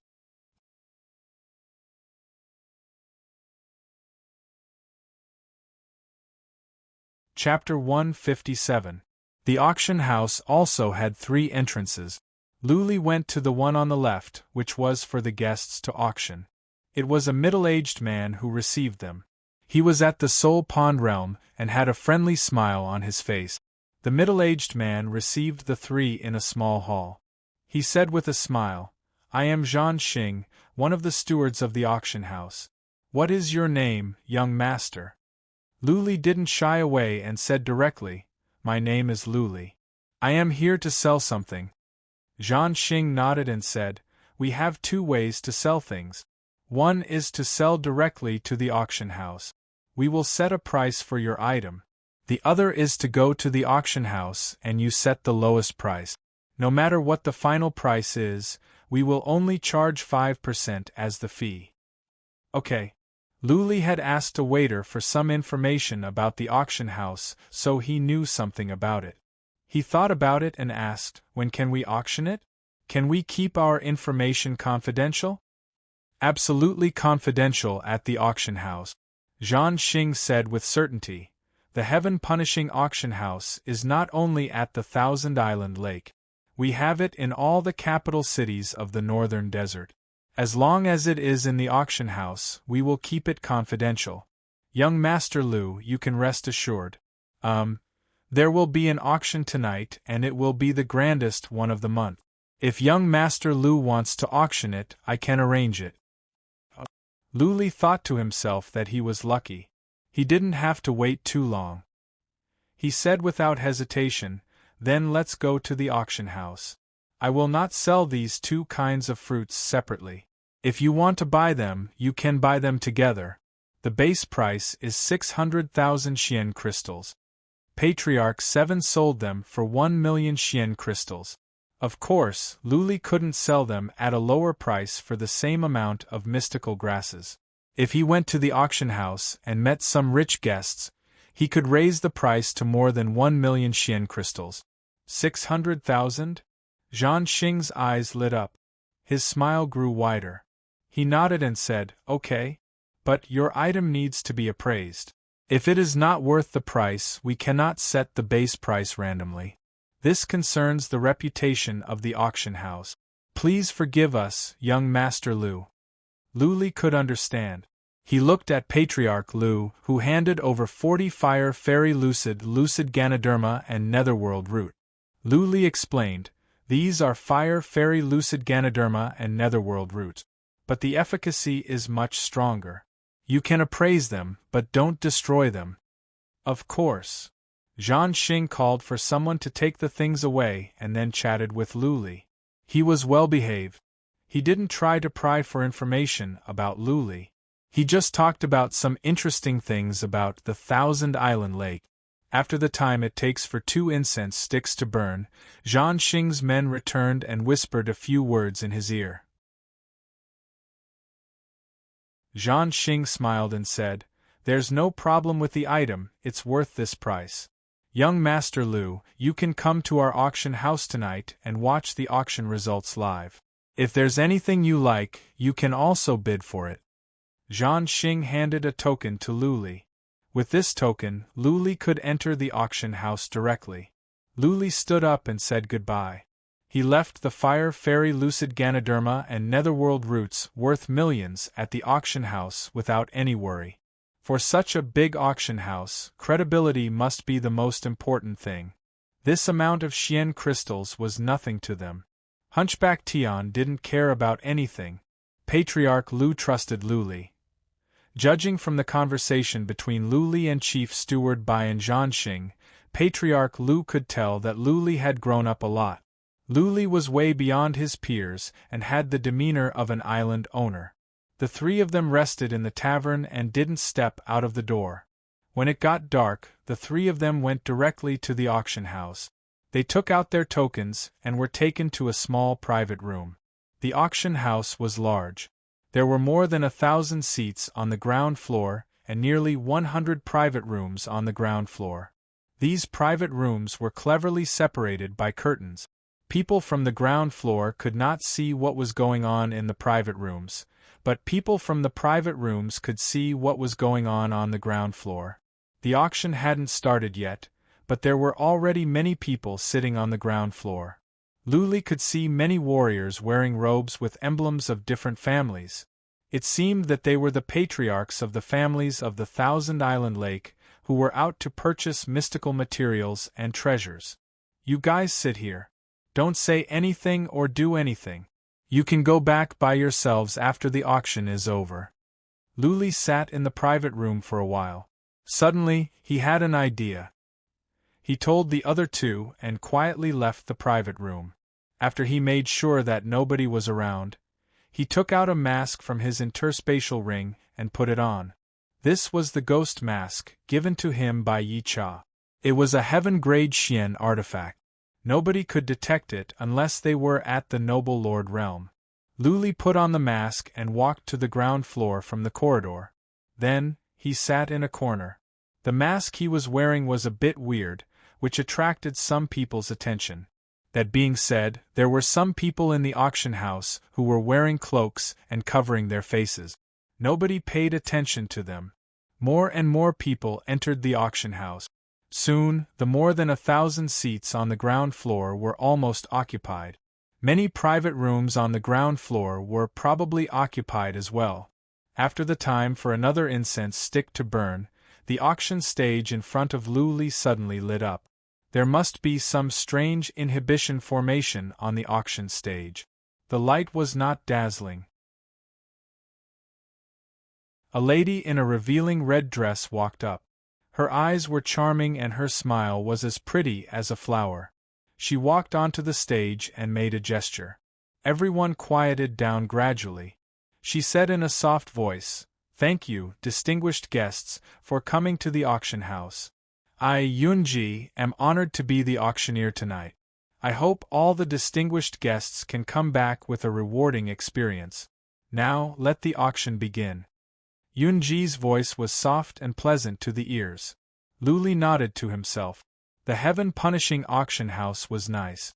The auctioneer was of high standard. A beauty like her could easily make the price soar. Tonight's auction was the grandest one of the month. In other words, there would be one auction every month. Therefore, it was not too grand. Yunji didn't waste time and went straight to the auction items. The first one shocked Luli. It was a heaven-grade Xian artifact long sword. The starting price of the long sword was 1 million Xian crystals. Luli gave up on the idea. For one thing, he didn't have any Xian crystals. For another, he didn't like using swords. His mighty heaven halberd was destroyed by dummy. He had no weapon now. If there was a long saber or halberd of the earth grade, Luli would consider it if the price was lower. The first item elevated the atmosphere. It was sold at a high price of 1.3 million Xian crystals. It was bought by a young master in a private room above. He must be a young master of a big family. Luli nodded to himself. It seemed that there were many rich guests tonight. Their fruits should be able to fetch a high price. The next few items were all mystical materials. Luli didn't know much about them, nor was he interested in them. He just sat there quietly, waiting for his items to be put on the stage. More than a dozen treasures and mystical materials were auctioned. The prices varied. The highest one was sold at more than 1 million Xian crystals, and the lowest one was still more than 100,000 Xian crystals. Anything that could be auctioned was not trash. It had been an hour. Finally, it was the turn of Luli's Fire Fairy Lucid Ganoderma and Netherworld Roots. Luli was secretly excited. He wanted to see how much he could get tonight. If the price was high, he could sell his things directly at the auction house later. The next items are 2 kinds of mystical herbs. I think you are all familiar with them. But the mystical herbs auctioned tonight are different from the regular ones. Yunji kept everyone in suspense. 2 maids came up with 2 big plates. Yunji said with a smile, "These are 20 Fire Fairy Lucid Ganoderma and 20 Netherworld Roots. Fire Fairy Lucid Ganoderma is the main ingredient to make the fallen immortal pellet. Netherworld roots are indispensable to make the Netherworld pellet. What Yunji wants to say is, the efficacy of the two mystical herbs today has been appraised by us. The efficacy is twice as strong as regular ones. Okay, let the auction begin. All at once. Do not sell them individually. The starting price is 600,000 Xian crystals. Wow, many people were in an uproar. The doubled efficacy surprised many people. If the mystical herbs were used to make pellets, the efficacy would be enhanced. Looks like we can get a high price. Luli was excited to see the reaction. Of all the things auctioned, only the first heaven-grade Xian artifact caused such a stir. 600,000. As he expected, someone made a bid immediately. It was a lady from a private room upstairs. However, Luli felt something was wrong when he heard the voice. The voice seemed familiar. As soon as the voice faded away, the entire place fell into dead silence. Nobody dared to say anything. They all looked at the first private room on the left. Many young people were excited. *T.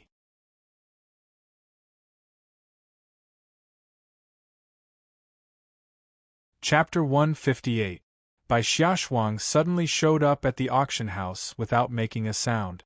Now she made a bid when the Fire Fairy Lucid Ganoderma and Netherworld roots were being auctioned? Luli instinctively felt something was wrong. Bai Xiaoshuang must have shown up to target him, to mess up his business. Many people stared at the first private room. Private room number 1 had always been reserved for the Bai family. Many people had figured out Bai Xiaoshuang's identity. Some young people looked at the curtains of the private room with passion, as if they wanted to see the beauty of the pearl of the Thousand-Island Lake through the curtains. It was quiet for 3 seconds.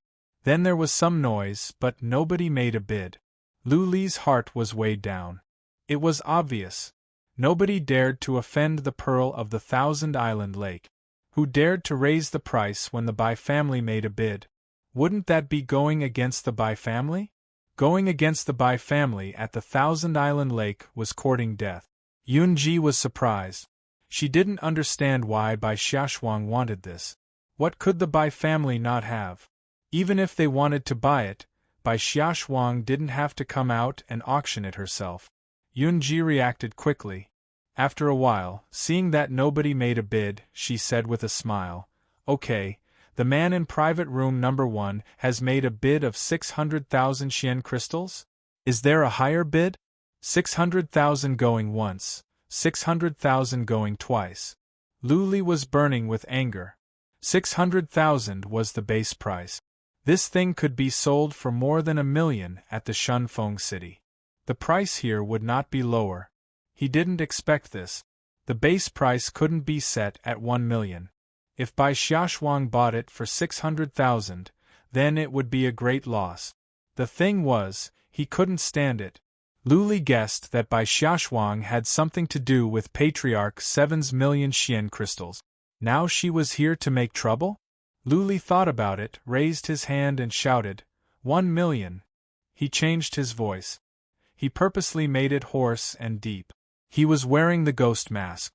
Only warriors of the noble Lord Realm could tell his appearance and realm. If so, what was he afraid of? The Bai family couldn't have captured him at the Heaven Prison City, could they? He had already offended Bai Xiaoshuang. He also offended Madame Yen at the auction house. He didn't mind offending her one more time. This was his character. What? There was an uproar. Many people turned to look at him. What they saw was a hideous mask. Many people tried to sense Luli's qi and energy, but they couldn't. At that moment, Luli felt like there were 4 or 5 breezes brushing past him. He knew that this was the psychic power Lu Yi mentioned. There were powerful warriors of the Eternal Realm checking on him. The scene suddenly became lively. Someone actually dared to challenge Bai Xiaoshuang? It was no longer important whether or not a rare treasure would appear in today's auction. This matter was even more exciting than the appearance of a rare treasure. Yunji looked over to Lu Li and was surprised again. She looked at a middle-aged man in a black robe sitting in the corner of the first row. The latter nodded. Yunji immediately revealed a smile and said, "Very good. A rich customer offered 1,000,000 Xian crystals. Are there any higher bids? If there isn't, then this top-grade fire immortal Ganoderma and netherworld root will belong to this lord." There was dead silence. Everyone looked at the first private room, waiting for Bai Xiaoshuang's counterattack. The Bai family had been provoked, so it was impossible for them not to regain their face. Otherwise, the Bai family's reputation would be affected. 2,000,000. Bai Xiaoshuang's voice was heard very soon. She raised the price by 1,000,000, which made many people gasp. The Bai family was really awesome. The pearl of the Thousand Island Lake was like a tiger, which made many men blush with shame. Okay. Lu Li was secretly happy. He thought to himself that it was the right decision to wear the ghost mask and sit down here. Otherwise, people would have figured out his identity in his private room, which would make it hard for him to raise the price. Seeing many people were looking at him, Lu Li was addicted to shouting. He shouted again, 3,000,000. This time there was no uproar. Instead, many people looked solemn. They felt things were getting serious. The mysterious man with the mask raised the price by 1,000,000 in one breath. Clearly, he was targeting Bai Xiaoshuang. This man must have an extraordinary background since he dared to target Bai Xiaoshuang at the Thousand Island Lake. Something big could happen tonight. Even though the efficacy of the fire immortal Ganoderma and the netherworld roots had been enhanced, they were not top-grade elixirs. 2,000,000 Xian crystals was already too much. Now that he had raised the price to 3,000,000, it was clear what he meant. He was trying to humiliate the Bai family on purpose. There was silence. Everyone was waiting for the counterattack of the Bai family and the rage of Bai Xiaoshuang. Bai Xiaoshuang's counterattack came quickly, but she didn't make another bid. Instead, she said, "I suspect that this man is raising the price randomly. He doesn't have so many Xian crystals with him. Please, Chief Steward of the auction house, go and verify it." Not everyone could afford 3,000,000 Xian crystals. If Lu Li could afford so many Xian crystals so easily, he wouldn't be sitting down here. The auction house would have arranged a private room for him. Disciples of big families outside could not come into the Thousand Island Lake alone. If they came with powerful warriors, they would have been discovered a long time ago. Which big family of the Thousand Island Lake dared to argue with Bai Xiaoshuang? That was why Bai Xiaoshuang said so. After everyone heard this, they also felt that it was very reasonable. They were afraid that they had encountered a madman who was randomly raising the price. The auction house must verify it when a guest raised such a question. If Lu Li was sitting in a private room, the auction house would know his identity and financial resources. There would be no need for verification. Yunji looked at the black-robed man in the corner of the first row. The latter nodded. Yunji had to call a chief steward over and walk towards Lu Li. "I am Zhang Yang. Honorable guest, nice to meet you." A chief steward walked to Lu Li and said with a smile, "Because a guest has doubts, please show us your proof. As long as you can prove that you have 3,000,000 Xian crystals, the bidding will still be valid." Proof? Lu Li was dumbfounded. How could he have 3,000,000 Xian crystals? He did have some treasures worth 3,000,000, such as the Heaven Serpent Fruit and the Cyan Phoenix Pellet. But could he get those things out? Lu Li said in a low voice after a moment of silence, "I cannot prove it. I will not make a bid this time." Chief Steward Zhang Yang's expression darkened. He said in a cold voice, "Honorable guest, do you not know the rules of our auction house, or are you here to make trouble? Making a bid without Xian crystals is a provocation to the heaven-punishing auction house." Sorry. It was Lu Li's first time at an auction. He was just here to broaden his horizons and see how many of his things could be sold. He didn't intend to make a bid. He said with a bitter smile, It is my first time at an auction. Lord, what do you say? We have 2 ways to deal with you making trouble at the auction house. Chief Steward John Yang said in a businesslike manner. The first is to pay 100,000 Xian crystals. The second is to be carried out. Lu Li nodded and said, I will pay 100,000 Xian crystals. Zhan Xing knows who I am. This is the token he gave me. I am sorry, I really don't know the rules. Lu Li thought that if he didn't make a bid, then Bai Xiaoshuang would have to spend 2 million to buy the Fire Fairy Lucid Ganoderma and the Netherworld Root. 100,000 Xian crystals was not a big deal. The power of the auction house was huge. If Lu Li offended them, they might really have to be carried out. Zhan Yang took over Lu Li's jade talisman and nodded after a few glances. He walked to the middle-aged man in the first row and said something to him. That man made a gesture to Yunji. Yunji understood. She bowed to private room number 1 apologetically and said, Honorable guest in private room number 1, we have made a thorough investigation. The guest who made a bid really did not have the ability to make a bid of 3 million Xian crystals. We have dealt with this matter and punished the guest severely. Now, I declare that the bid made by that guest is invalid. The Fire Fairy Lucid Ganoderma and the Netherworld Roots belong to private room number 1. The price is 600,000 Xian crystals. The crowd was in an uproar. Many people looked at Lu Li as if he was an idiot.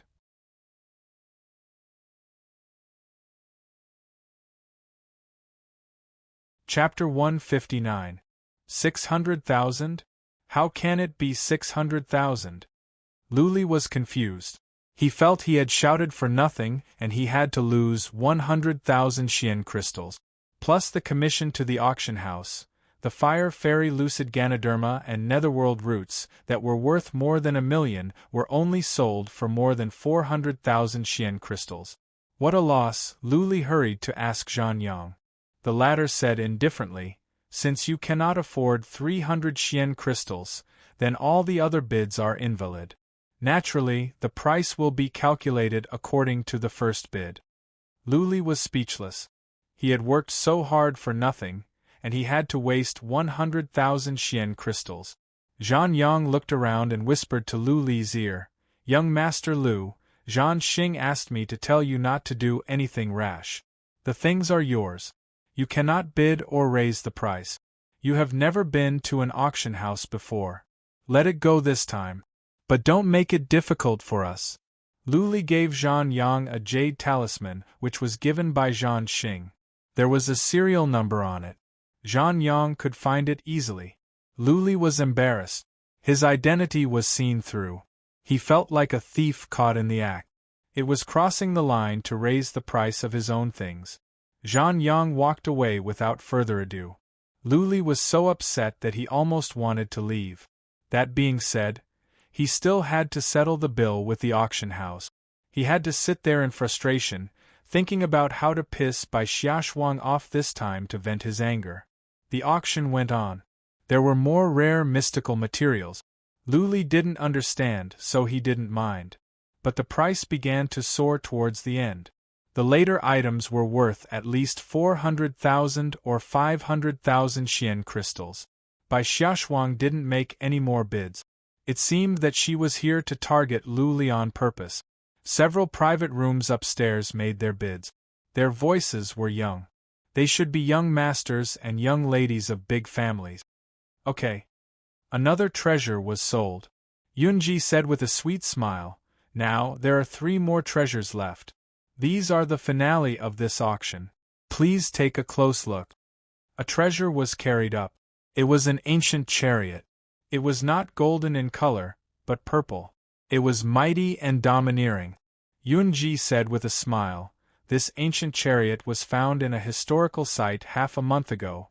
According to our appraisal, this chariot was given to his daughter by the Dragon King, the overlord of the northern desert 10,000 years ago.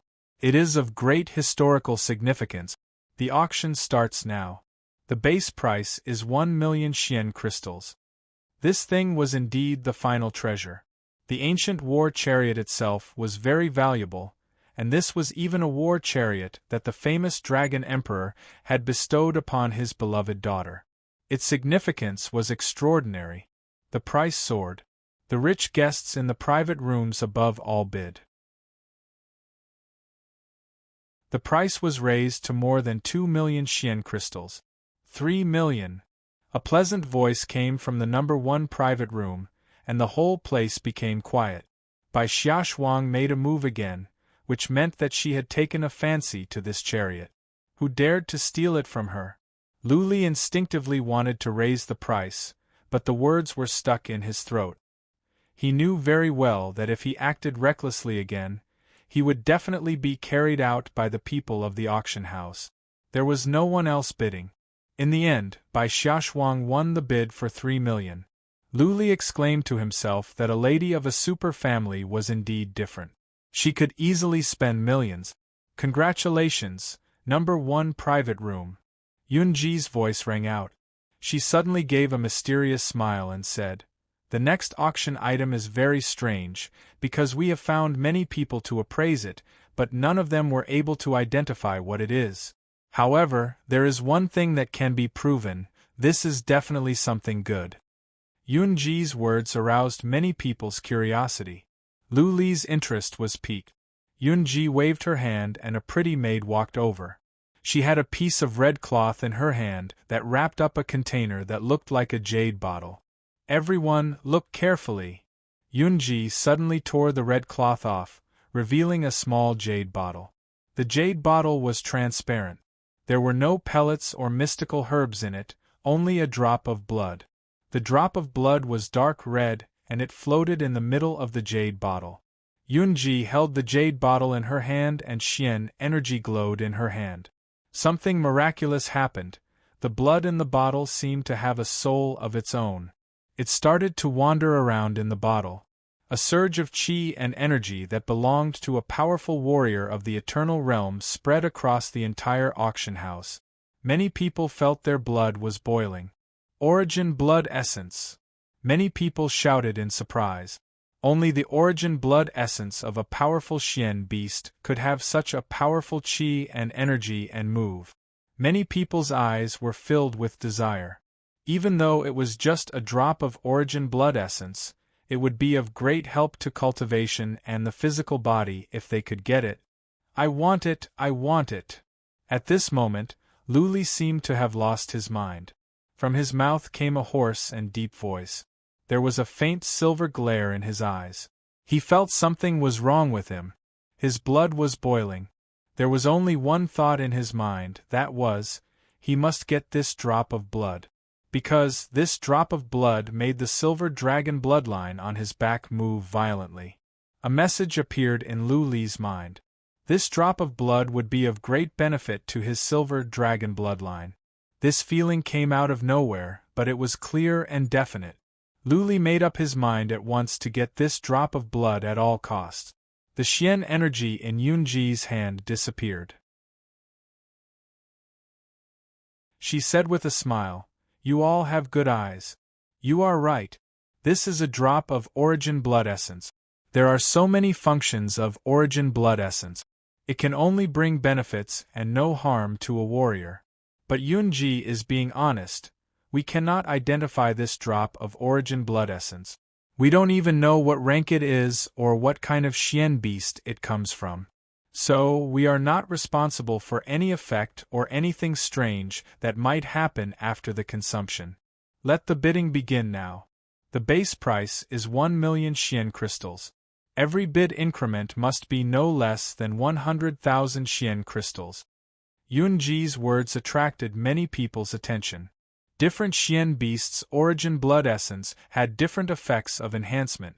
If it were a poisonous Xian beast, its origin blood essence might contain toxins. Once consumed, the warrior would be poisoned to death in an instant. It was also possible that this drop of origin blood essence was of fire attribute. Once consumed, the warrior would be burnt to death. All kinds of things could happen. Many people were not so eager. Nobody dared to gamble with their lives. Origin blood essence was precious. especially that of powerful Xian beasts. The Beast King at the Ice Abyss had caused many super families to fight over it. Even some forces of the Cyan Plains were involved. Beast Kings were rare. This drop of origin blood essence could not be from a Beast King. Otherwise, it would have caused a sensation at the Thousand Island Lake. If it was not a Beast King, its rank and attribute could not be determined. Then, the value would be greatly reduced. An old man stood up and asked, "Yunji, I want to know where you got this origin blood essence. Why can't we determine its source?"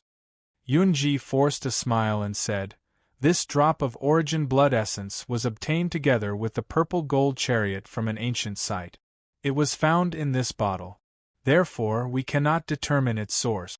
Because it has been stored for a long time, we cannot tell what rank the Xian beast's blood essence is." Yunji's words made more people lose interest. It had been stored for such a long time that the qi and blood in it must have weakened. More importantly, the quality of the Xian beast was unknown. What was the point of buying it? 1,000,000 Xian crystals. Someone made an offer. It was a young master in a private room. It seemed that this young master would rather kill the wrong person than let it go. He planned to buy it and study it. 3,000,000. A hoarse voice came out which shocked many people. How could an idiot raise the price by 2,000,000 Xian crystals? That was not the way to raise the price. When people looked towards the source of the voice, they were speechless. The one who made the offer was the idiot with the ghost mask.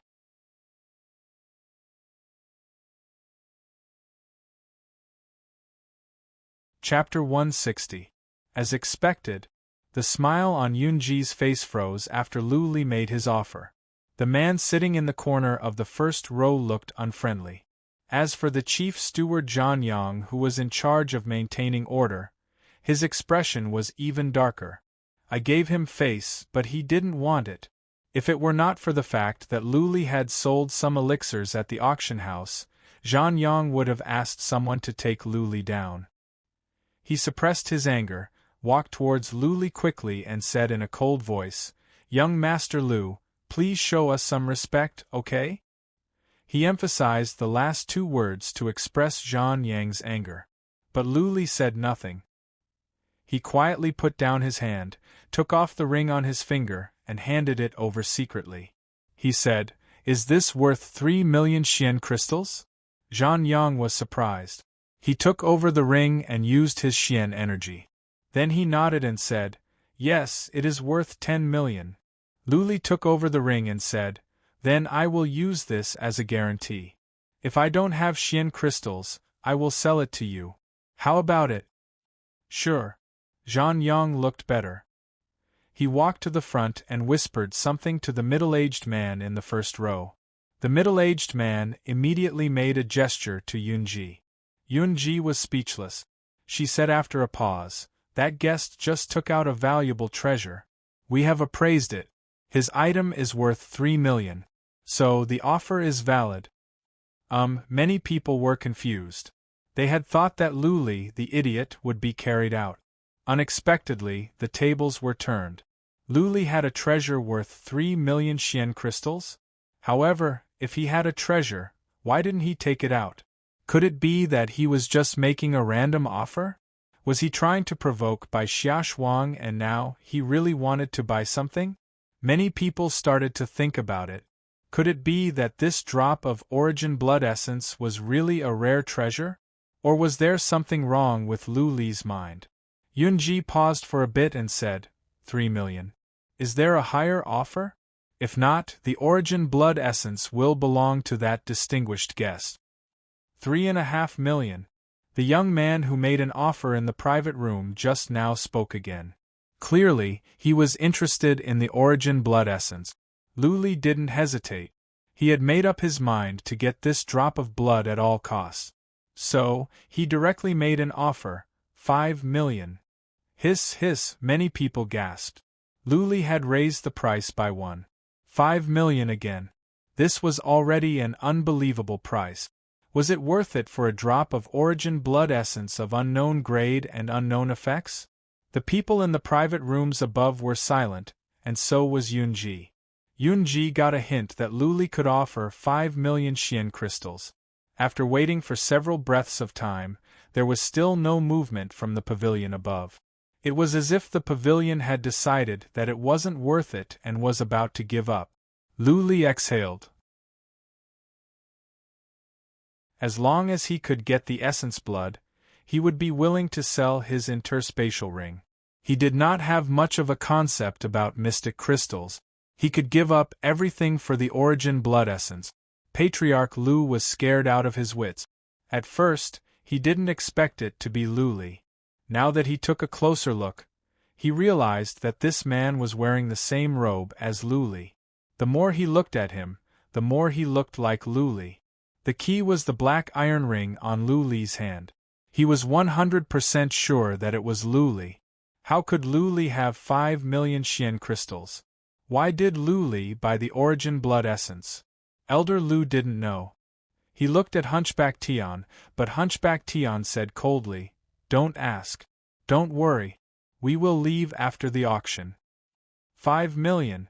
Yunji's pleasant voice came out. "This is the highest price we can get today. Is there anyone who wants to go higher? 5 million once, 5 million twice, 5 million. 5,100,000. Right at that moment, a clear and cold female voice came out. Many people looked towards the source of the voice in surprise. Immediately, a mocking expression appeared on their faces. There was going to be a good show today. Bai Xiaoshuang made a bid. Bai Xiaoshuang only raised the price by 100,000 Xian crystals. Her intention was clear. She was here to raise the price on purpose to annoy Lu Li and make him bleed. Just now, Lu Li provoked her and slapped her in the face. As one of the two most dazzling pearls of the Thousand Island Lake, she wouldn't be Bai Xiaoshuang if she didn't fight back. Damn it! Lu Li was angry, but there was nothing he could do. The name of Bai Xiaoshuang was worth God knows how many Xian crystals. Nobody could stop her if she wanted to make a bid. Lu Li forced himself to calm down. He could not get angry and go against Bai Xiaoshuang. Otherwise, the price would be raised to more than 10 million. He kept silent for a while. When Yunji was about to say something, he said, 5,200,000. Bai Xiaoshuang raised the price by 100,000 Xian crystals, and so did he. Anyway, it was only 100,000 Xian crystals. This way, Bai Xiaoshuang wouldn't fight back. Maybe she would give up when the price reached a certain point. However, Bai Xiaoshuang's next bid made Lu Li furious. Bai Xiaoshuang shouted, 8 million. Crazy woman, this crazy woman. If I can get my hands on her, I will teach her a lesson. Lu Li clenched his teeth. Still, he didn't raise the price. He lowered his head. He seemed to be in a dilemma, as if he couldn't afford another bid. Many people stared at him, and some psychic power scanned over him. Lu Li had aroused everyone's curiosity. If Lu Li could raise the price, then his identity would raise suspicion. After all, only a fourth-rank force could afford 8 million Xian crystals. Okay, Private Room Number 1 has made an offer of 8 million Xian crystals. This is the highest price in 3 months. Anyone else? 8 million going once, 8 million going twice. Yunji's pleasant voice came. Lu Li finally looked up.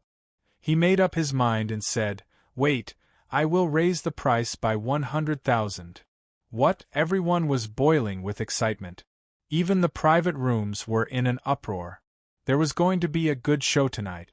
Someone could compete with a young lady of the Bai family. After tonight, the news would be spread across the entire Thousand Island Lake. Lu Li seemed to be in a dilemma. This seemed to be the highest price he could offer. Many people turned to Private Room Number 1. Lu Li made up his mind and shouted again, "If Lady Bai wants to make another bid, I will have to give up." Lu Li's meaning was clear. If Bai Xiaoshuang wanted to make another bid, then she would buy the origin blood essence. Bai Xiaoshuang would be scolded for buying an origin blood essence of an unknown rank with more than 8 million Xian crystals. Bai Xiaoshuang seemed to be in a dilemma as well. After a long time of silence, Lu Li's heart was in his throat. He was even short of breath. Yunji asked again after a while. She was ready to make the final bid if nobody else raised the price. When Yunji said it 3 times, 3 words came from private room number 1, 10 million. SH*T, SH*T, SH*T. Lu Li stood up abruptly. He could no longer hide his anger. Bai Xiaoshuang had crossed the line. She was trying to kill him. At that moment, he couldn't care less. He was so furious that he shouted, 20 million. Bai Xiaoshuang, if you have the guts, make another bid.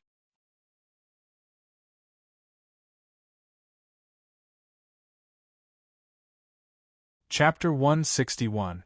Just now, Yunji said that 8 million was the highest price in 3 months. Now, 20 million would be the highest price this year.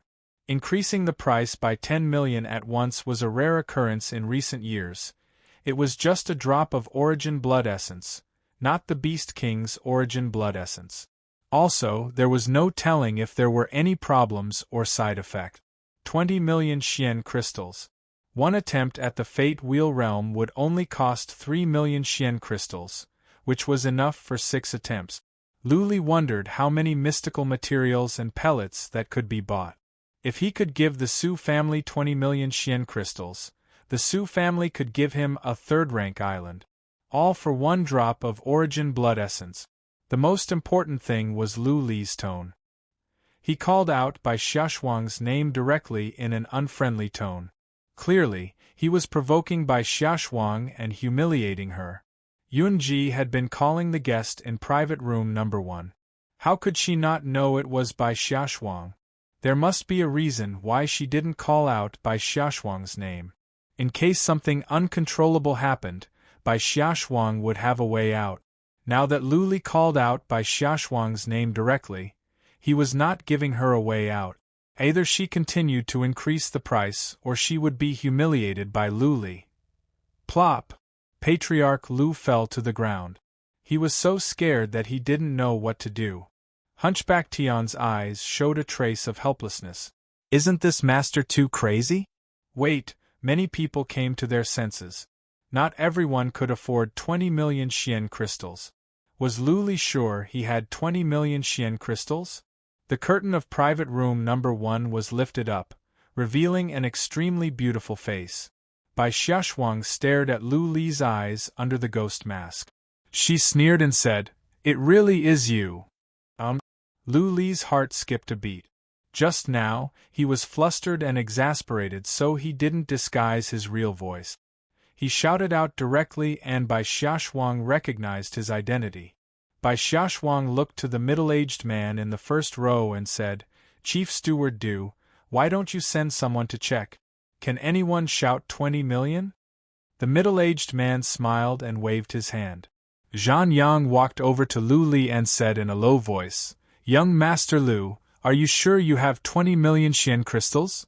"Yes," Lu Li said in a low voice while clenching his teeth, "but I cannot take it out here." "All right, please follow me." The steward led Lu Li to a corridor. Many people were curious about what Lu Li had to offer. 20 million as collateral? Lord Du seemed to be interested as well. He got up and walked towards the corridor. He followed Lu Li and Zhan Yang into a side chamber. When Zhan Yang saw Lord Du, he quickly bowed and introduced, "Young Master Lu, this is the manager of our auction house." Manager Du. Lu Li nodded, cupped his fists and said, "Lord Du, little brother Lu, you've broadened my horizons today." Lord Du was an elegant man. Lu Li could not sense his qi and energy, so he must be at least at the Fate Wheel realm. Lord Du said with a smile, "No matter what happens today, I will make friends with you." "Thank you, Lord Du." Lu Li cupped his fists again. Then the ring on his hand lit up and he took out a jade box and said, "This is a heaven serpent fruit. It should be enough to pawn the 20 million Xian crystals, right?" Heaven serpent fruit? Lord Du's eyes flashed. He was very clear about the heaven serpent fruit.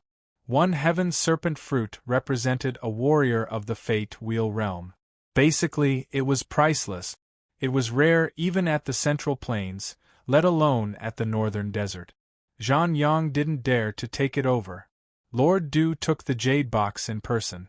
As soon as he opened it, a fragrance came out. Lord Du closed the jade box at once, handed it to Lu Li and said, "Young Master Lu, you really are generous. I will make the decision to help you get to 50 million Xian crystals, plus the interspatial ring. You can make any offer below 60 million. Okay." Lu Li walked out in strides. Lord Du put on a smile and followed Lu Li out. Zhang Yang walked out quickly with excitement on his face. Lu Li went back to his seat. It was dead silent. Lord Du walked to the auction stage in person. He cupped his fists towards private room number 1 and said, "Lady Shuang, I just went to confirm it in person. This honorable guest has the ability to make such an offer. I swear by the reputation of the heaven-punishing auction house. So the offer is valid." What? The whole place was boiling. Patriarch Lu had just stood up when he sat back down. He was so nervous that he was trembling. Yunji blushed. Her eyes were glowing. She was so beautiful. She didn't say anything. She let the others calm down first. Noises came from many private rooms up there. Psychic power came down more frequently. All of them were aiming at Lu Li. It was a pity that Lu Li was wearing a mysterious mask. Nobody could see through him. Private room number 1 was silent. After a while, the noises died down. Yunji raised her hand to calm them down. She said with a smile, "Okay, everyone, please be quiet. Tonight is destined to be a sleepless night. It will be recorded in the history of the heaven-punishing auction house. 20 million. Is there a higher offer?" Many people looked at private room number 1. It was silent. After a while, an old voice came out, "The Bai family gives up this auction." Everyone nodded. A patriarch of the Bai family came out to stop Bai Xiaoshuang's nonsense. The origin blood essence was not worth the price. What if Lu Li suddenly stopped bidding? Bang bang bang! From the private room came a muffled sound of footsteps. The footsteps came down. Then a beautiful figure appeared at the end of the corridor. Bai Xiaoshuang glared at Lu Li and left. "You bitch! You made me lose more than 10 million. Don't let me get it or I will teach you a lesson." Lu Li glared at Bai Xiaoshuang. He knew that after tonight, he would offend Bai Xiaoshuang completely. But for that drop of origin blood essence, Lu Li thought it was worth it. 20 million going thrice. Okay, this drop of origin blood essence belongs to this honorable guest. The origin blood essence was finally sold. Lu Li took a deep breath. Many people were smiling. They felt this was a worthwhile night. The last item was brought up. It was a Xian artifact of the 6th rank of the heaven grade. It was a valuable piece and the finale. However, after the fight between Lu Li and Bai Xiaoshuang, this Xian artifact seemed to be overshadowed.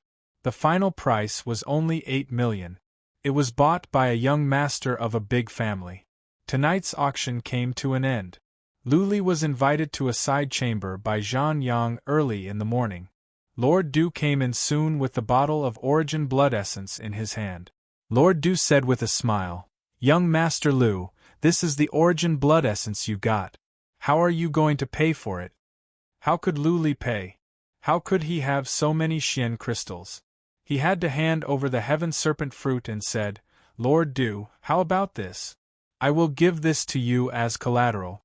If I cannot get enough Xian crystals in half a year, you can auction off the heaven serpent fruit and deduct the 20 million. No problem." Chief Steward Du agreed readily. He also gave Lu Li the Xian crystals he got from selling the Fire Fairy Lucid Ganoderma and the Netherworld root. Lu Li politely refused Chief Steward Du's invitation after he signed the contract. He asked Zhang Yang to change his robe and take off the ghost mask. Then he quietly left the heaven-punishing auction house. As soon as he walked out of the auction house, Lu Li forced a smile.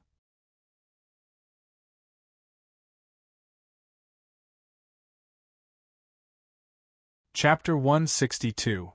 The spring night was very alluring, and the night scenery of the Tian Sin city was very beautiful. There were many people on the square, flowing in an endless stream.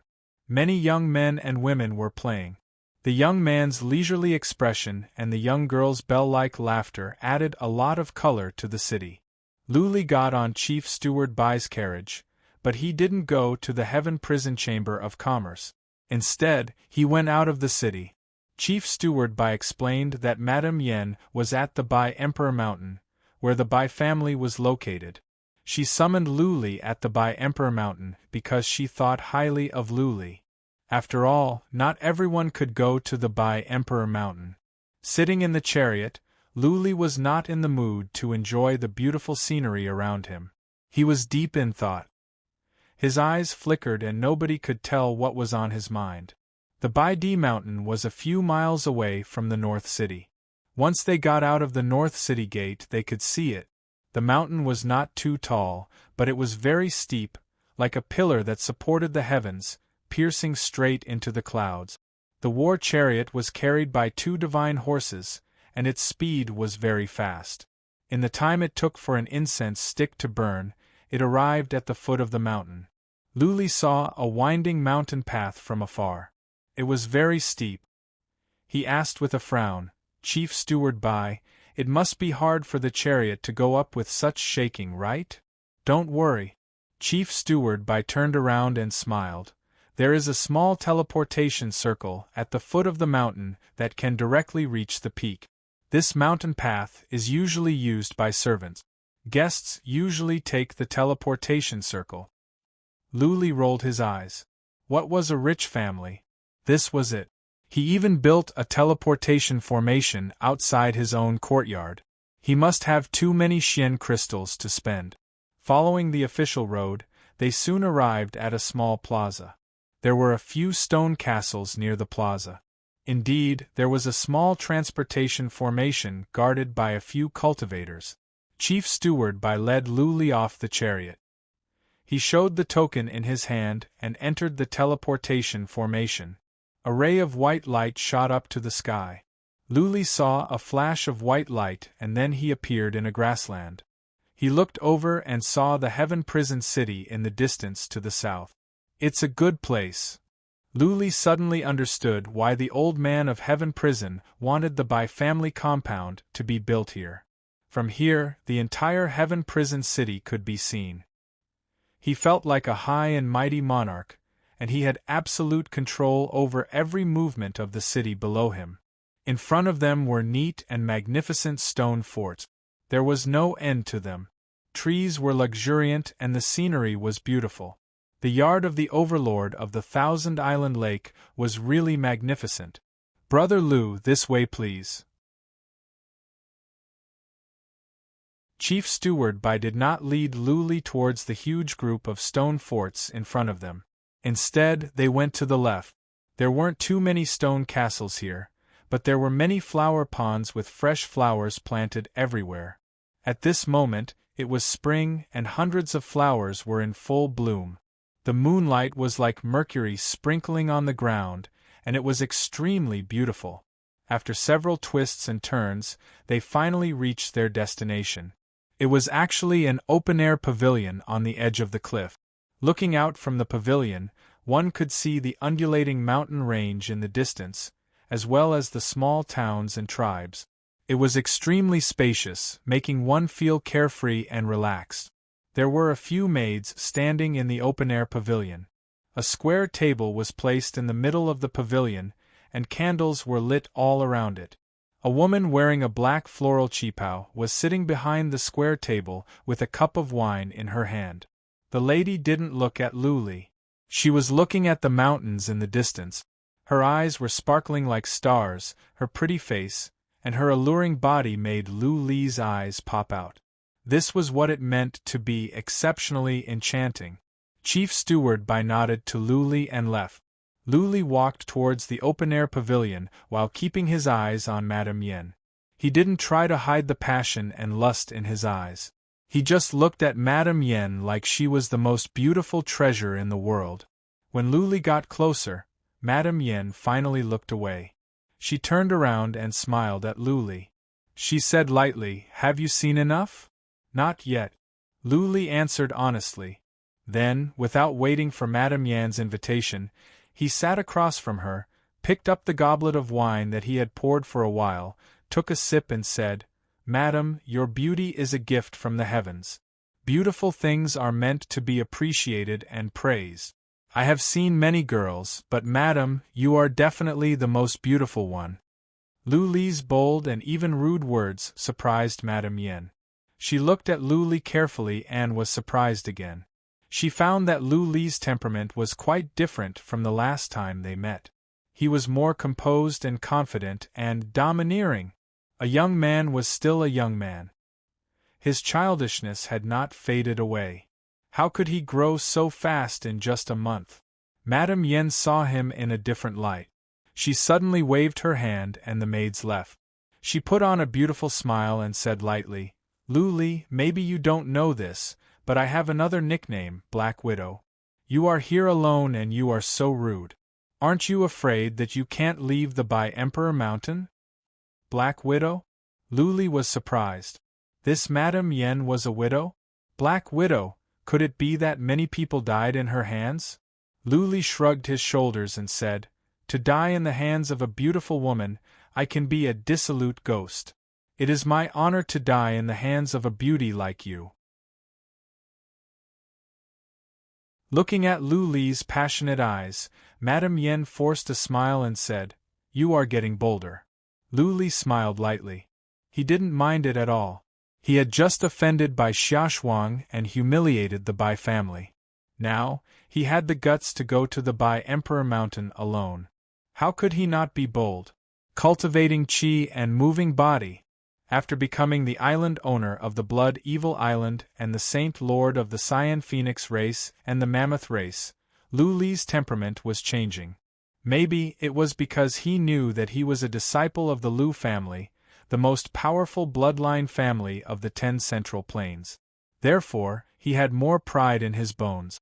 The Bai family was powerful, but it was only a small overlord of the northern desert. Lu Li, on the other hand, was a disciple of the Lu family, one of the overlords of the Central Plains. He was the son of Lu Renhuang, a warrior of the human sovereign realm. How could a disciple of the Lu family not have some domineering spirit? How could the son of a human sovereign realm not have some pride? The counterattack of the De Long tribe, the rainy night at the Wu Ling County, the tough fight at the Blood Evil Island, the strange encounters in the small world, and the craziness at the auction house had made Lu Li grow up step by step. Something in his bones was slowly waking up. Lu Li understood one thing when Patriarch 7 was robbed of 1,000,000 Xian crystals. If he could not deal with the Bai family, he would not be able to live comfortably at the Thousand Island Lake. Therefore, he had come to the Heaven Prison City, walked into the auction house and humiliated Bai Xiaoshuang. Now, he was going to the Bai Emperor Mountain. He had thrown caution to the wind. He had made up his mind that if he could not make a deal tonight, he would bring his men into the small world. Now that he had a way out, why should he bow down to the Bai family? As for not being able to leave the Bai Emperor Mountain, he was not worried. It was still the same thing. If the Bai family didn't have this bit of tolerance, they wouldn't be the overlord of the Thousand Island Lake. On the chariot, Lu Li had thought things through. Now, his eyes were glowing. He stared at Madame Yan's beautiful face with passion. Madame Yan didn't say anything for a while. She looked at the mountain in the distance and said leisurely, "Lu Li, do you know why I invited you here tonight?" Now that they were going to talk business, Lu Li put away his frivolous attitude. He thought about it and said, "I know. You want me to yield and you want to cooperate with me. I don't think cooperation matters. Yielding is the most important thing, right, Madam?" The smile on Madame Yan's face suddenly grew wider. She turned around and looked at Lu Li in the eyes. "Will you yield?" "To Bai Xiaoshuang, no."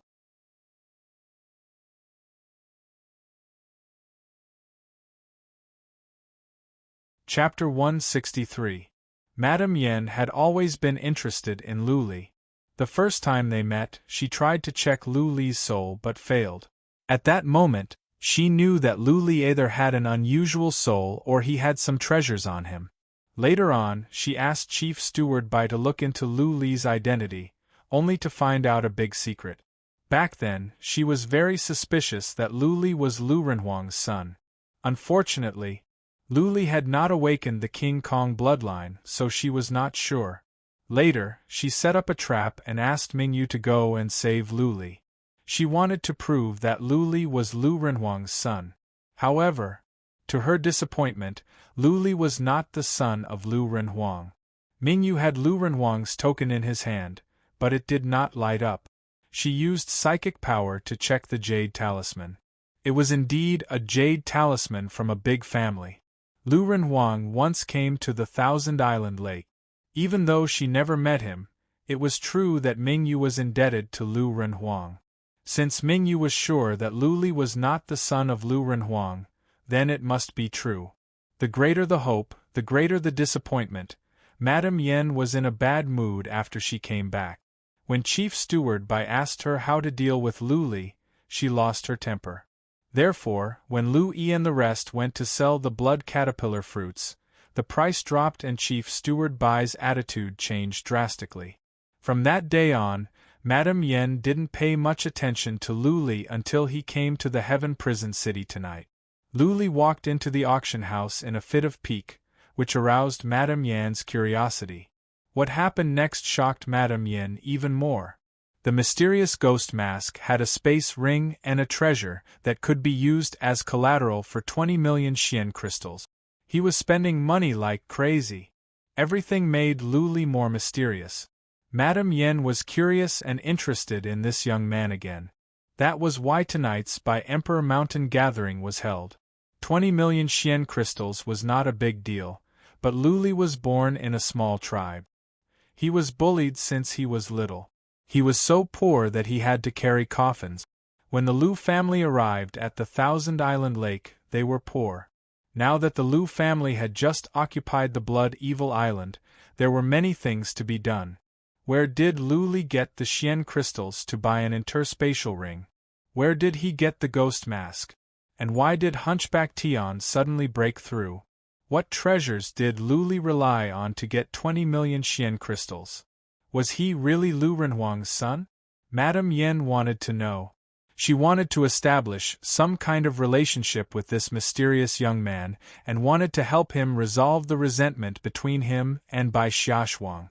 Therefore, she asked if Lu Li would yield. He didn't expect to get such an answer. Madame Yen didn't know whether to laugh or cry. This young man was audacious. He actually dared to tease her again and again. Was her nickname, the Poisonous Widow, really just used to scare people? She put away her smile and said seriously, Lu Li, I have 3 conditions. If you can agree to them, I will write off all the old scores and you will be a friend of the Bai family. Lu Li swirled the cup and said calmly, I am all ears. Madame Yen said, First, the Fire Fairy Lucid Ganoderma and the Netherworld Roots will be sold to us exclusively at 20,000 each. Lu Li did some calculations. The price was neither too high nor too low. For example, the 40 Xian crystals he brought would be 800,000 Xian crystals. If it was a long-term cooperation, the price would be very good. Lu Li didn't agree. He asked, What about the second one? Second, tell me what is the treasure you mortgaged for 20 million Xian crystals? Where did you get it? Madame Yen stared at the ring in Lu Li's hand and said with a light smile, Don't worry. I am just curious. I won't have any designs on your treasure. Lu Li kept silent for a while and said bluntly, I came across an opportunity by accident. It is not convenient for me to tell you, but I can tell you what it is. It is a heaven serpent fruit. Opportunity? Madame Yen kept looking into Lu Li's eyes to make sure that he was not lying. She nodded to herself. So it seemed that the treasures were something that Lu Li came across recently.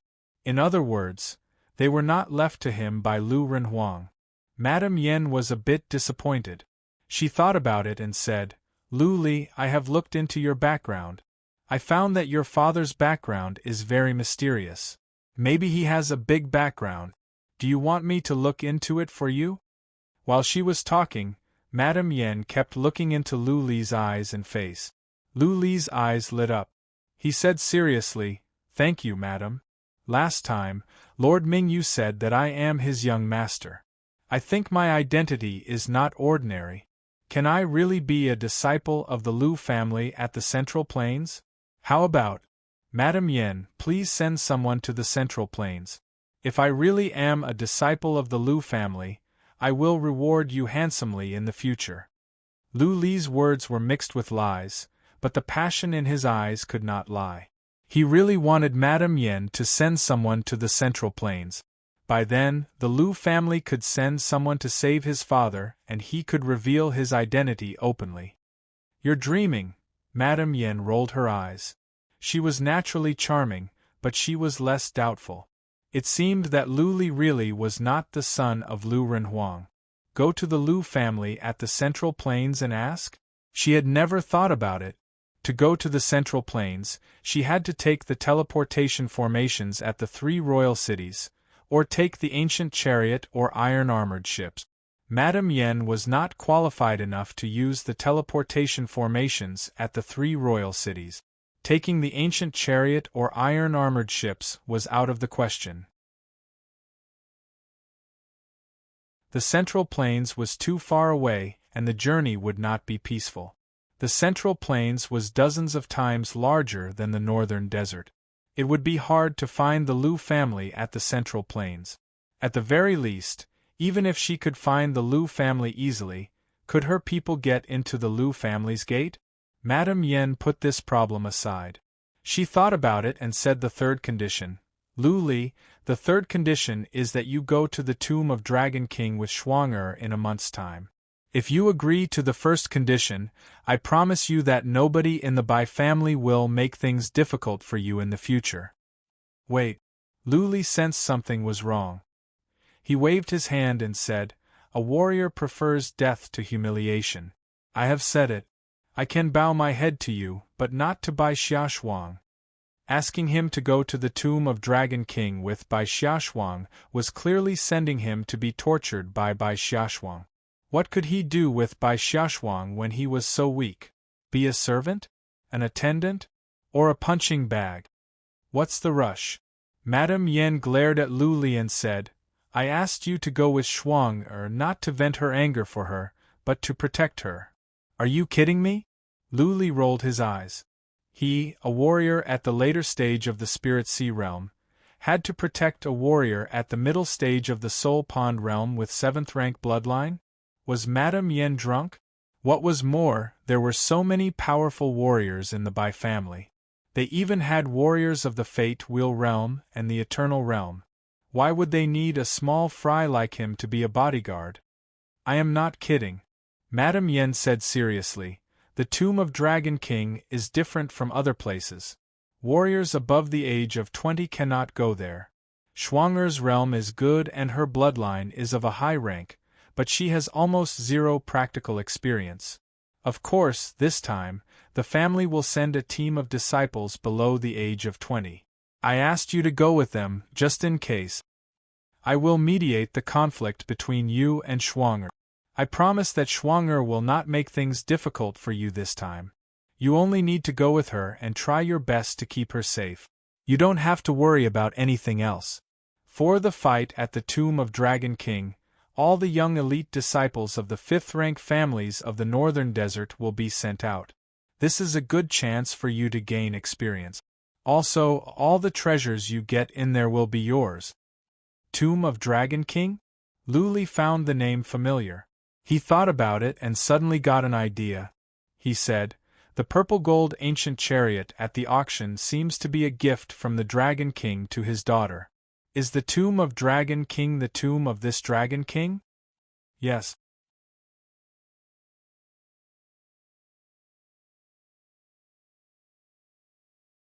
Chapter 164.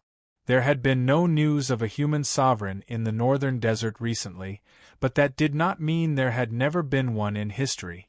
10,000 years ago, there was a peerless overlord, Long Tianxing. He was the only overlord of the northern desert in more than 10,000 years. He unified the northern desert and established the Heaven Desert Empire. He dominated the northern desert for 3,000 years. Unfortunately, when Long Tianqing was nearing the end of his lifespan, the Long family still did not have a human sovereign realm cultivator. In addition, the Dragon Emperor was violent and had made countless enemies. After Long Tianqing's death, the Long family was destroyed by the alliance of the various clans. The Northern Desert Empire collapsed, and the Northern Desert entered an era of competition, which lasted until now. Perhaps Long Tianqing knew that he had made too many enemies. Before he died, he had already found the tomb and paid a huge price to build it. Before he died, he even killed all the people who built the tomb. The tomb of the Dragon King had always been a mystery of the northern desert. Countless families had been thinking about it for thousands of years. Because of Long Tianqing's tyrannical nature, he had slaughtered countless families and plundered countless treasures. However, when the clans destroyed the dragon family, they found that many valuable treasures were missing. Needless to say, they were all in the tomb of Dragon King. 2 months ago, the tomb of Dragon King finally appeared in the world. It was in a place that no one had expected, the Cliff of Purgatory. The Cliff of Purgatory was at the north of the Thousand Island Lake. This cliff used to be the place where the Dragon King executed condemned prisoners. Back then, many condemned prisoners were dragged here and thrown into the lake to be fed to Xian beasts after they were killed. That was why this place was called the Cliff of Purgatory. Because too many people were killed here, corpses were left here all year round. Many profound beasts gathered in the lake below the rock. The rocks here were dyed red with blood, and one could smell the stench of blood from afar. Therefore, for thousands of years, almost no one had come close. No one would have thought that the Dragon King would cultivate in the Cliff of Purgatory.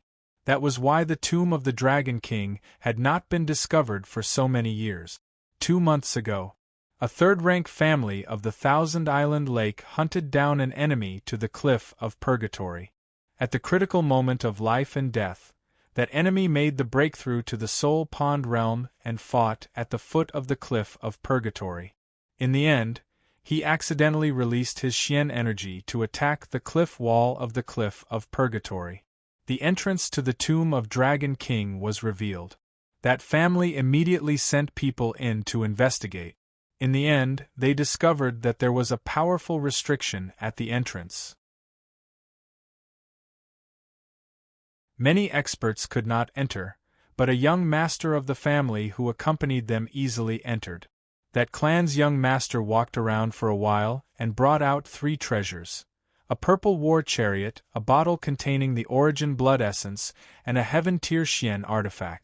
When the fight started, it attracted the attention of the forces nearby. The news about the tomb of the Dragon King spread quickly. The Bai family sent someone to investigate and confirmed that it was the legendary tomb of the Dragon King. However, it was inevitable that the families outside the northern desert would find out about this. The tomb of the Dragon King was located in the Cliff of Purgatory, right by the lake. Therefore, this matter was ridiculous. The Thousand Island Lake could not be said to be within their sphere of influence, and the Heaven Martial Kingdom could not be said to be outside the Thousand Island Lake. All the families sent troops to guard the Thousand Island Lake. After some wrangling, nobody could win the case. In the end, it was decided that after a month, all the parties would send people in. Whoever could obtain the treasures inside would depend on their own abilities. The various clans sent people to probe and found a problem. The restrictions here were too strong. They reckoned that the Dragon Emperor had personally set them up. Only young people under the age of 20 could enter. If they forced their way in, the tomb of the Dragon King would explode and turn into ashes. The families speculated that this was done on purpose by the Dragon Emperor. He wanted to find a successor to inherit his orthodoxy. Madame Yen explained. The last sentence made Lu Li's eyes light up. Did it mean that everyone who went in would have a chance? Dragon Emperor! How much wealth and treasures did the unparalleled overlord of the northern desert 10,000 years ago have? He could easily get a purple golden chariot, a drop of origin blood essence, and a heaven-grade Xian artifact. How many treasures could he have if he could get the legacy of the Dragon Emperor? How much wealth? How many powerful Xian skills could he get? Lu Li only had the Rolling Thunder Xian skill. It was not that he didn't want to learn it, but many high-rank Xian skills could not be bought. All the families used them to protect their families. How could they sell them? The Xian skills that could be bought were all of low rank. Lu Li had been focusing on improving his realm recently, so he didn't want to waste his time on them. What Lu Li wanted the most on this trip to the Heaven Prison Island was to resolve the scores with the Bai family. If he couldn't, then he would have to bring his people into the small world to cultivate. If the overlord of the Thousand Island Lake was bent on going against him, any force would have to wait for death. The Bai family wouldn't even give him anything to use against him. They would kill him quietly. The million Xian crystals that were stolen from Patriarch 7, needless to say, must have been done by Bai Xiaoshuang. As soon as he entered the auction house, Bai Xiaoshuang came. She forcefully bought his things and left Lu Li speechless. Therefore, Lu Li didn't reject Madame Yan's invitation to negotiate. The 3 conditions were not too much. The second condition had been fulfilled. The first condition was to sell the Fire Fairy Lucid Ganoderma and Netherworld roots exclusively to the Heaven Prison Chamber of Commerce. Only the third condition needed further discussion. Lu Li thought about it and said, "The first condition is fine, and the third condition is fine as well. What I want to say is, if Lady Shuang or other young masters and young ladies are against me, I will leave immediately." "No problem. Deal." Madame Yen nodded and said without hesitation, "I will tell the rest to not go against you on purpose. Of course, they might not be nice to you. You just have to bear with it. It's a deal." Lu Li reached out his hand, wanting to shake hands with her to seal the deal. Madame Yen rolled her eyes at Lu Li. This little guy was getting bolder and bolder. He wanted to take advantage of her in broad daylight. Madame Yen patted him with her fair hand. Lu Li felt as if he was touching a piece of soft jade. It was a wonderful feeling. His heart skipped a beat. He got up and walked out. After he got off the outdoor attic, he turned around and said, "Madame Yen, it is late. Rest early. I will leave now." Madame Yen waved her hand with a smile. Chief Steward Bai walked out quietly. He took Lu Li to the teleportation formation and asked someone to send him back to the Heaven Prison City. Chief Steward Bai didn't see Lu Li back in person. After Lu Li was teleported to the foot of the mountain, Chief Steward Bai went back to the outdoor attic and asked with confusion, "Madam, why are you so nice to this guy? Is he really Lu Renhuang's son?" "I am not sure if he is Lu Renhuang's son or not." Madame Yen smiled gently. She held a cup and sipped the wine. She said, "But this is a dragon hiding in the abyss. Maybe one day the dragon will roar to the sky. So, I have changed my mind. I want to make friends with him." "Why do you want him to go to the tomb of Dragon King? You know Lady Shuang's temper." Chief Steward Bai sighed and said, "Maybe this guy has gone to the tomb of Dragon King with Lady Shuang and will not come back this time. Whether he is a real dragon or a flood dragon, we will find out when we go to the tomb of Dragon King." Madame Yen looked to the north and said, "This time, all the geniuses of the northern desert will gather. All the big families will send their most talented disciples. If Lu Li can gain some advantage from those people, then it will prove that he is a real dragon. If he is a real dragon, then he is destined to have a meteoric rise. He is worth our friendship. If he is not a real dragon, then let him be the companion of the Dragon King." "I understand." Chief Steward Bai nodded slightly. Lu Li's performance at the auction house tonight had made Madame Yen look at him with new eyes. That being said, Madame Yen still wanted to test Lu Li's abilities. The tomb of Dragon King was the best place for him to practice. If Luli could make it, he could win Madame Yan's friendship.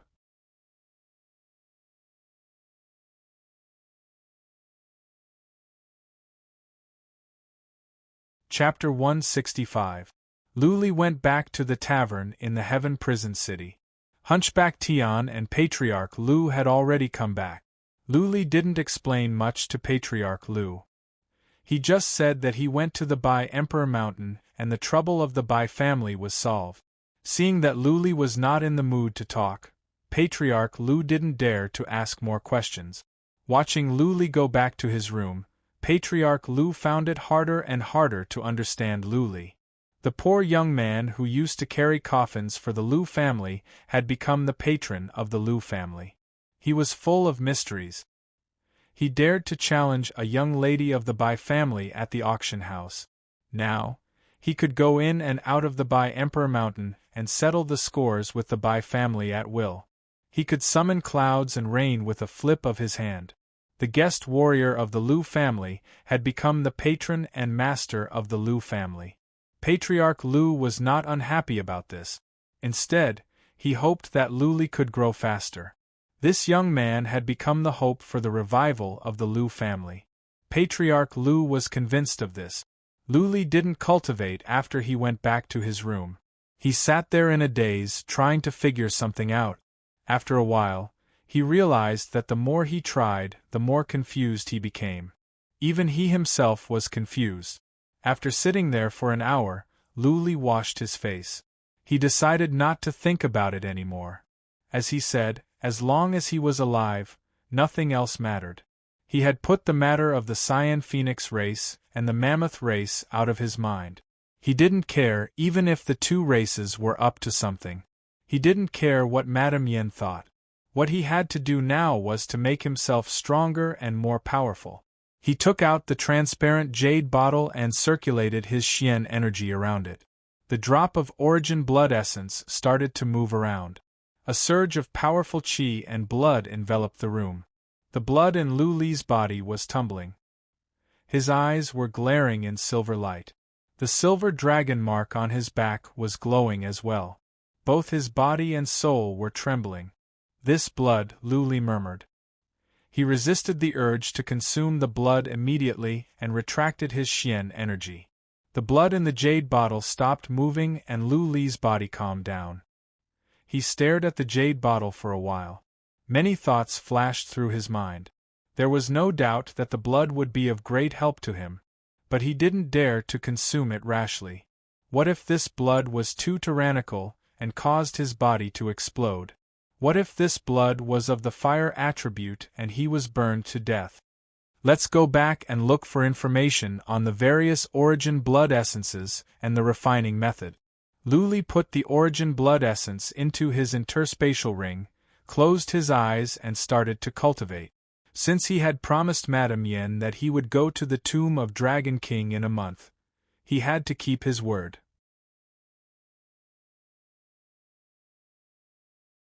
He also desired to enter such a treasured land and obtain the inheritance of the Dragon Emperor.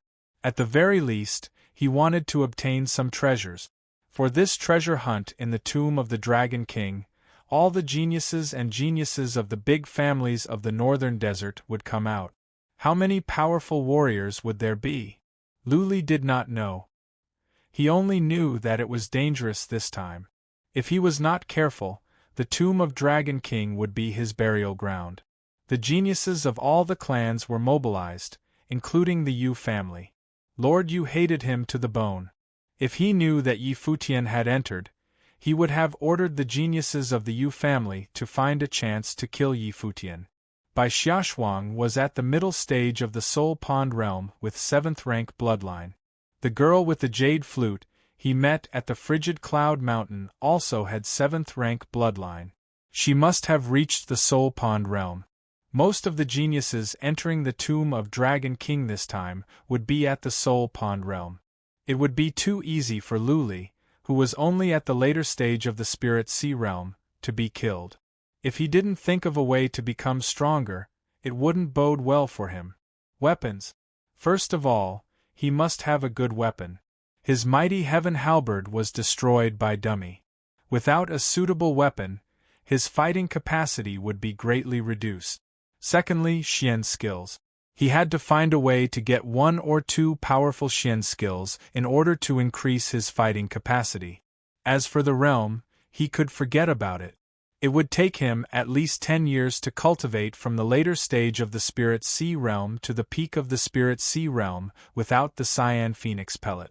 Even with the Cyan Phoenix pellet, it would still take him about 2 or 3 months. Even if he could reach the peak of the Spirit Sea realm, it would not be easy to reach the Soul Pond realm. Therefore, it was impossible to reach the Soul Pond realm in a short time. This drop of origin blood essence might be able to improve his fighting capacity. The thing was, Luli dared not to consume it without knowing its property. This was a double-edged sword. He might get himself killed. Having made up his mind, Luli took a Cyan Phoenix pellet and continued his cultivation. Luli didn't go back after dawn. He went to the Xian artifact cabinet with Hunchback Tian and Patriarch Lu. The Xian artifact cabinet, the temple and the heaven-punishing auction house were all external forces. They had branches on all the fourth-rank islands, including the heaven prison city.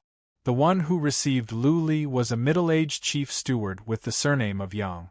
Luli casually glanced over the Xian artifacts placed in the hall and asked Chief Steward Yang to go to a side chamber for a talk. I once bought a mighty heaven halberd from your branch at the God-Down City. Too bad it was destroyed. Do you have a similar weapon here? Luli went straight to the point and stated his needs. Chief Steward Yang asked Luli to wait for a moment.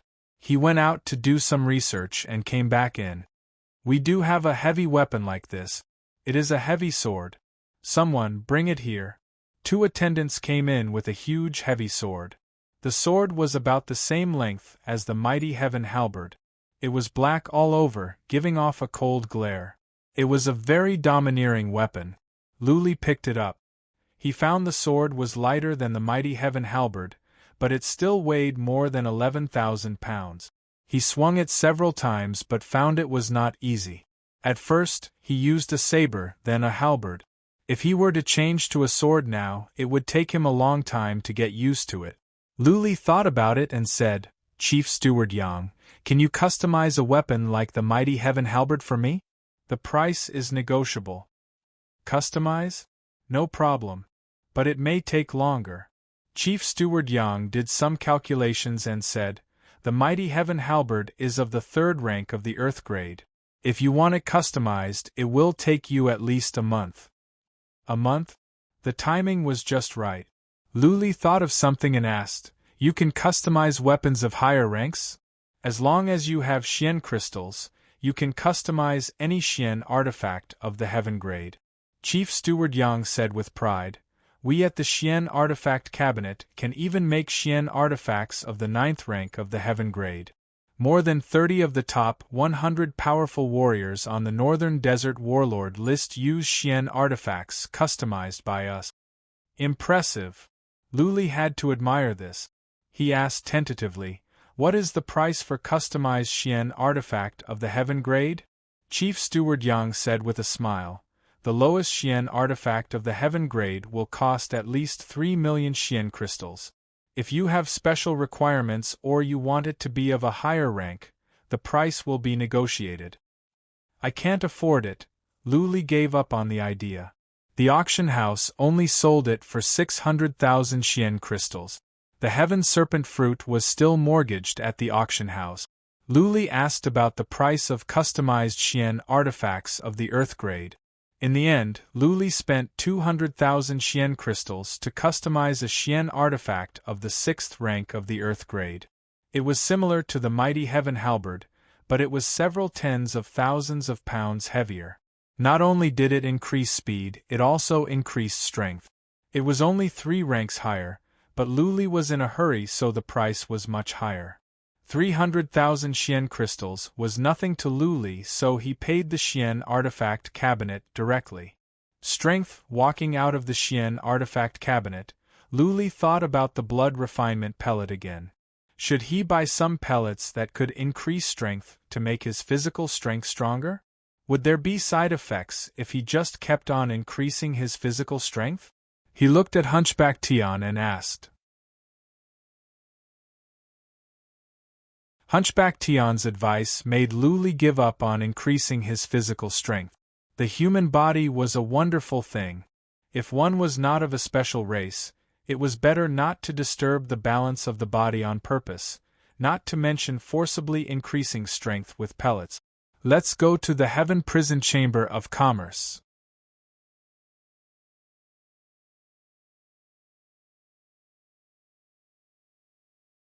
Chapter 166. You want to buy a mystical skill? Steward Bai returned to the Heaven Prison Chamber of Commerce. He thought for a while and said, "Why don't you talk to Madam about it?" "No need." Lu Li waved his hand and said, "If you have any good Xian skills, just name your price." "Do you have any heaven-grade Xian skills?" "How is this possible?" Chief Steward Bai shook his head and said, "No matter where you go, you won't be able to buy a heaven-rank mystic skill. That is the clan's mystic skill. It's impossible for anyone who isn't a core disciple to learn it." Lu Li was disappointed. He waved his hand and said, "Then get me some good Xian skills of the Earth grade." Chief Steward Bai instructed a servant girl, and a moment later, 5 mystical skill books were sent over. Lu Li flipped through the books and found that 2 of them were for attacking, 1 was for defending, and the other 2 were for speed and body skills. However, after Lu Li read through the 2 Xian skills for attacking, he was even more disappointed. The Xian skills were not suitable for him at all, unless he didn't need to customize the halberd weapon. Defensive mystical skills were not very useful, so it was better to wear a better battle armor. Lu Li turned his attention to the 2 Xian skills related to speed. One of them was about body movement, which Lu Li found to be abstruse and complicated. The other one was about increasing one's speed. When cultivated to the great success level, one's speed could be doubled. "Don't you have anything better?" Lu Li looked at Chief Steward Bai after he finished reading. The latter forced a smile and said, "No family will sell good Xian skills, unless you go to an auction house and there happens to be some high-level Xian skills on sale. But usually they will fetch a sky-high price." "Alright, I'll take this one. Name a price." Lu Li picked up the Xian skill to increase his speed. He didn't want the body movement skill. His fighting ability was to be brave and domineering, so he didn't need the agile body movement skill for now. "I'm not going to lie to you," Chief Steward Bai said with a smile. "This is a handwritten copy. Just give me 10,000 Xian crystals." "Alright." Lu Li knew that Chief Steward Bai's attitude towards him had changed after his conversation with Madame Yin last night. Lu Li thought about it and said, "I want to buy 10 more green dwarfs. Can you deliver them for me later? As for mystic crystals, you can directly deduct them the next time we send you the Fire Fairy Lucid Ganoderma and Netherworld root. You can send us a batch every month." "No problem." Chief Steward Bai nodded readily, which made Elder Lu so depressed that he wanted to vomit blood. Lu Yi and Elder 7 did not receive such treatment the last few times they came. Lu Li brought his men back to the Blood Dragon Island. Patriarch Lu told Patriarch 7 about what happened at the Heaven Prison Island.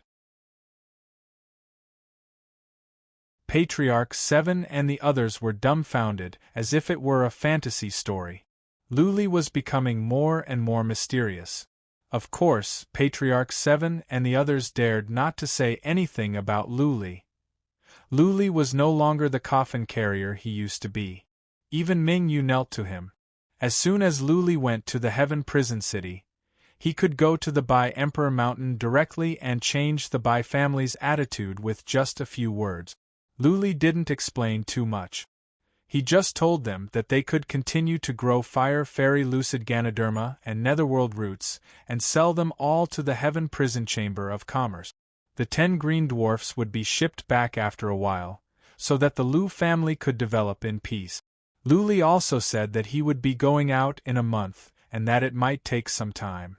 auctioning off the fire fairy lucid Ganoderma and netherworld roots earned them more than 400,000 Xian crystals. Customizing a Xian artifact cost him 300,000 Xian crystals. Lu Li gave the remaining Xian crystals to Patriarch 7 to expand the blood pond and buy more Xian beasts so that he could store enough blood before he left. Lu Li asked Lu Yi to prepare some common items for the trip to the tomb of Dragon King. When he was setting up the Blood Evil Fortress, Lu Yi looked at his sword-like back and found him more and more unfamiliar. She sighed. She understood that she had completely lost the chance to be Lu Li's woman. She didn't seize the chance in the past. The Lu Li now was not someone she could reach. If that night I could let go of my modesty and dignity. Lu Yi closed her eyes. A trace of loneliness appeared on her face. She didn't like Lu Li when he was down and out. Now, it would be hard for Lu Li to like her. The Lu family started to develop in peace after the talk with the Bai family was settled. Hunchback Tian reached the Fate Wheel realm and the 10 green dwarfs were sent over. The Lu family got busy. They started to concentrate on growing the blood caterpillar grass, fire fairy lucid Ganoderma and netherworld root. The profits from growing the 3 mystical grasses were considerable. In a few years, the Lu family could get a large amount of Xian crystals. They could use the Xian crystals to train more warriors and make the Lu family stronger. Finally, they could gain a firm foothold at the Thousand Island Lake. Lu Li continued to cultivate. Apart from learning the Earth-grade body skill, Netherworld Step, that he bought, he spent the rest of his time trying to reach the realm. He asked Patriarch 7 and others to search for some information about the origin blood essence. Unfortunately, it was of little use. Not even the heaven-punishing auction house could identify the origin blood essence. How could Lu Li have a way? It was not complicated to consume the origin blood essence. The problem was that Lu Li didn't dare to consume it rashly. He bought 1 drop of origin blood essence with 20 million Xian crystals, but now, the price was neither too high nor too low. It was not good to consume it or not to consume it. Lu Li had to put it aside. The Netherworld Step, on the other hand, was being cultivated quickly. There was already some result, but the progress of the realm was slow. Perhaps he could not reach the peak of the Spirit Sea realm in less than 2 months. The Lu family was in full swing. A large number of Xian beasts were bought and their blood was drained. A new blood pond was built which could last for 3 months. 1 month passed by quickly. The Lu family had grown 2 batches of blood caterpillar fruits and 1 batch of fire fairy Ganoderma and netherworld root. They were all sent to the Heaven Prison Chamber of Commerce. The price of the blood caterpillar fruits went back to the original 25 Xian crystals each. Everyone in the Lu family was overjoyed. Lu Li came out from closed-door cultivation. He used the animal tooth pendant to improve the blood in the huge blood pond and brought Little White to the Blood Evil Fortress. He didn't have much to say. He just asked Hunchback Tian to protect the Blood Evil Island and Patriarch 7 and the others would take care of the rest. Lu Li took a boat to the God-Down City with Little White in the eyes of Lu Yi with hidden bitterness. He accidentally met Su Fangfei in the city, and she was about to take the teleportation formation to the Heaven Prison City with 2 guards. Su Fangfei politely invited Lu Li to come along and even waived his teleportation fee. After arriving at the Heaven Prison City, Su Fangfei said with a complacent smile, "Island owner Lu, you came to the Heaven Prison City for something, right? I won't keep you company. Fangfei still has to follow Miss Shuang to do something." Lu Li wanted to go directly to the Heaven Prison Chamber of Commerce, but he was surprised to hear this. He came to his senses after a few glances. Su Fangfei was not more than 20 years old.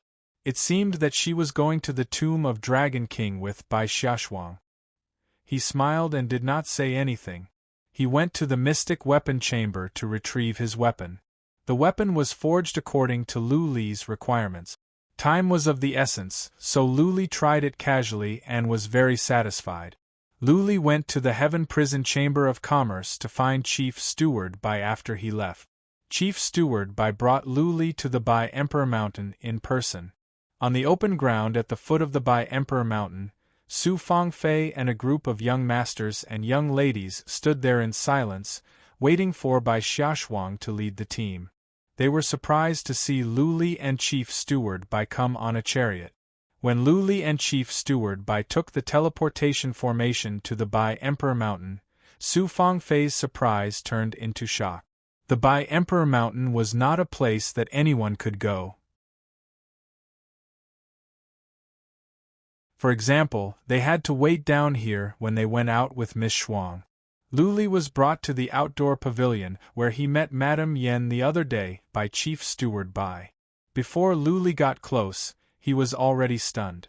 Madame Yen sat there lazily, still as beautiful as a flower. There were two other ladies next to her. Their appearances were exactly the same, and they were wearing the same dresses.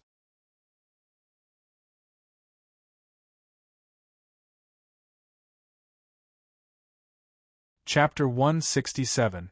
By Xiaoshuang, by Qiuxue. They were the two brightest pearls of the Thousand-Island Lake, twins with seventh-rank bloodline. The old man of Heaven Prison liked the most. Lu Li immediately guessed the identity of the other girl. The reason why it was so easy to recognize her was because the other girl's temperament was very different. She was very gentle and delicate, and there was a faint smile at the corner of her mouth, giving people the feeling that she was a quiet lily that had bloomed. On the other hand, Bai Xiaoshuang was much colder. The way she looked at him was like a 10,000-year-old glacier. Bai Xiaoshuang, on the other hand, was much more quick-witted. Compared to Bai Qiuxue, who was quiet and active, there was a huge difference.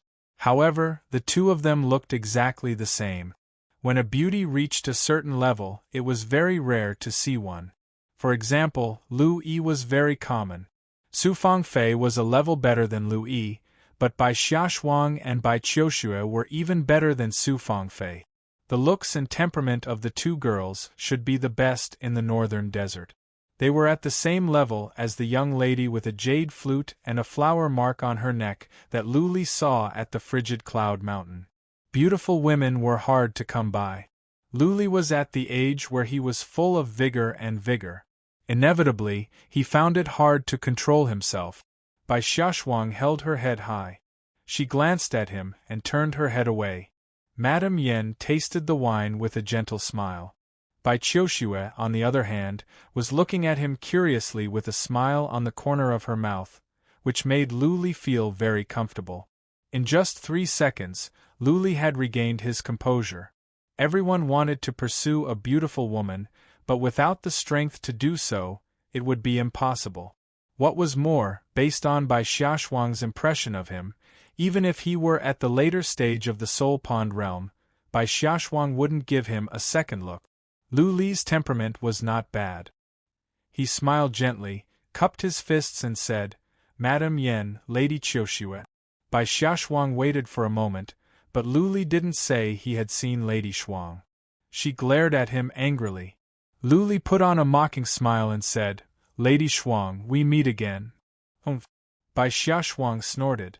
The smile on Madame Yan's face widened. Bai Qiuxue also smiled gently but didn't say anything. Done. Finally, Madame Yen spoke, "Shuang-er, you have promised me. Do me a favor and don't argue with Lu Li." Bai Xiaoshuang turned her head away without saying anything. Madame Yen looked at Lu Li and said, "Lu Li, you are a man. Can't you be more broad-minded? Apologize to Shuang-er and let bygones be bygones. We're about to depart." Madame Yen showed a trace of pleading in her eyes. Lu Li's heart softened. He cupped his fists in front of his chest and said, "Lady Shuang, you are the pearl of the Thousand-Island Lake. You must be gracious. Otherwise, what would happen if your countless suitors saw it? All right, this Lu will apologize to you." Madame Yen rolled her eyes. Bai Qiuxue burst into laughter. Who would apologize like this? Bai Xiaoshuang glared at Lu Li again. Madame Yen waved her hand and said, "Okay, let's go. Qiuxue, keep an eye on Shuang-er on the way. Don't let her do anything stupid." Bai Xiaoshuang stood up angrily and walked forward.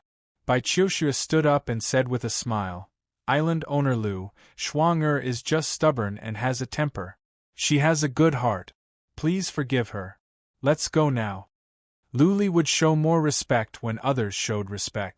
He cupped his fists in front of his chest and said, "Lady Qiushue, you are too kind. I am also at fault."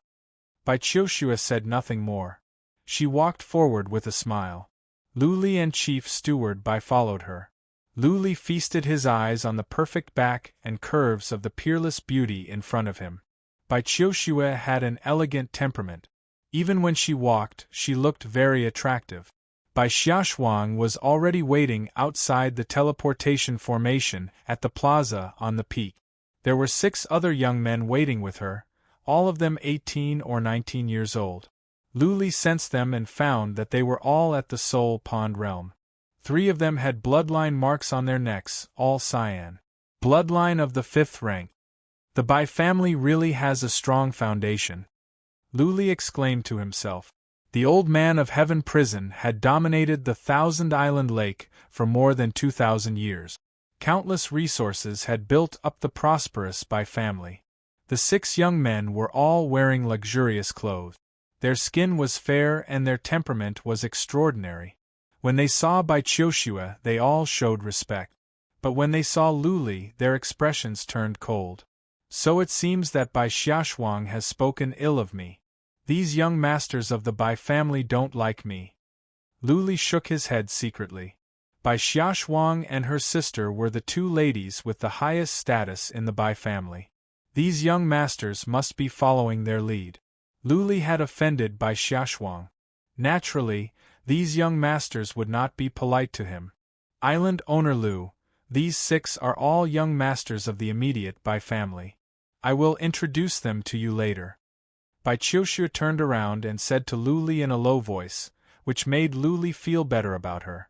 This girl's temperament and shrewdness were much better than Bai Xiaoshuang's. They went into the teleportation formation. After a white glare, they appeared at the open ground at the foot of the mountain. The eyes of the people on the open ground lit up. "Greetings, Lady Shui, Lady Shuang, Young Master Ing, Young Master Tu, Young Master Rong." They saluted and greeted them one by one. But when they saw Lu Li, many were confused. They didn't know him. Was he a young master of the Bai family? Lu Li? Su Fangfei shouted in surprise. How come Lu Li was with the young masters and young ladies of the Bai family? Seeing that many people were staring at Lu Li, Bai Qiushue explained with a smile, "Nice to meet you. This is Island owner Lu. He will come with us to the tomb of Dragon King." A ring on Bai Xiaoshuang's hand glowed. A purple chariot appeared. She shouted, "Time is of the essence. Let's go. We will teleport to the Black-Tooth Island first and then go directly to the Cliff of Purgatory." Bai Xiaoshuang got on the purple chariot. She looked at Bai Qiushue, who walked in reluctantly. The chariot flew away and disappeared to the south. Many people understood. The 6 disciples of the immediate Bai family got on a regular chariot, but it was a regular one. There were 2 horses pulling the chariot and it galloped away. The other young masters and young ladies got on their own chariots and went into the city. Lu Li had no choice but to get on a chariot arranged by Chief Steward Bai and follow them into the city. Chief Steward Bai didn't go with them. Instead, he stood by the teleportation formation as if he was waiting for someone. After the time for one incense stick to burn, the teleportation formation lit up. Madame Yen walked out. Chief Steward Bai quickly led Madame Yen onto a luxurious chariot. The chariot also went into the city. As soon as the chariot entered the city, the plaza in the city lit up with rays of light. Chief Steward Bai lifted the curtain and said, "Madam, they are going to the Black-Tooth Island." Madame Yen sat on the bed with her eyes closed. She nodded slightly without saying anything. Chief Steward Bai thought about it and said with a frown, "Madam, isn't our family being too reckless this time? The tomb of Dragon King is full of traps and inhibition formations. If anything happens to the two young ladies. What do you know? Madame Yen opened her eyes and said, if we don't let go, the fledglings will never spread their wings. The three royal families have sent out their most distinguished disciples. How can we, the Bai family, show weakness? What's more, with Luli here, nothing serious will happen. A chief steward Bai thought he heard it wrong. He blinked his eyes and asked, Madam, are you sure? Luli is only at the later stage of the Spirit Sea realm? The Bai family sent out 8 warriors of the Soul Pond realm. 9 of the young disciples of the Thousand Island Lake were at the Soul Pond realm. Luli was only at the later stage of the Spirit Sea realm. He could only go with them as a follower. Now, Madame Yen said that with Luli here, nothing would happen? You don't understand. Madame Yen shook her head and said, the most important thing to go to the tomb of Dragon King is not the realm. Otherwise, why would warriors above the age of 20 be restricted? To be able to survive in that kind of dangerous place, first, it depends on wisdom, second, experience, third, courage, and fourth, luck.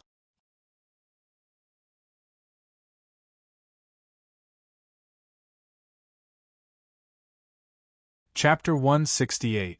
The Black Tooth Island was at the north of the Thousand Island Lake. It was a 4th-rank island controlled by the Ding family, a 4th-rank family. The plaza of Black Tooth City was filled with people.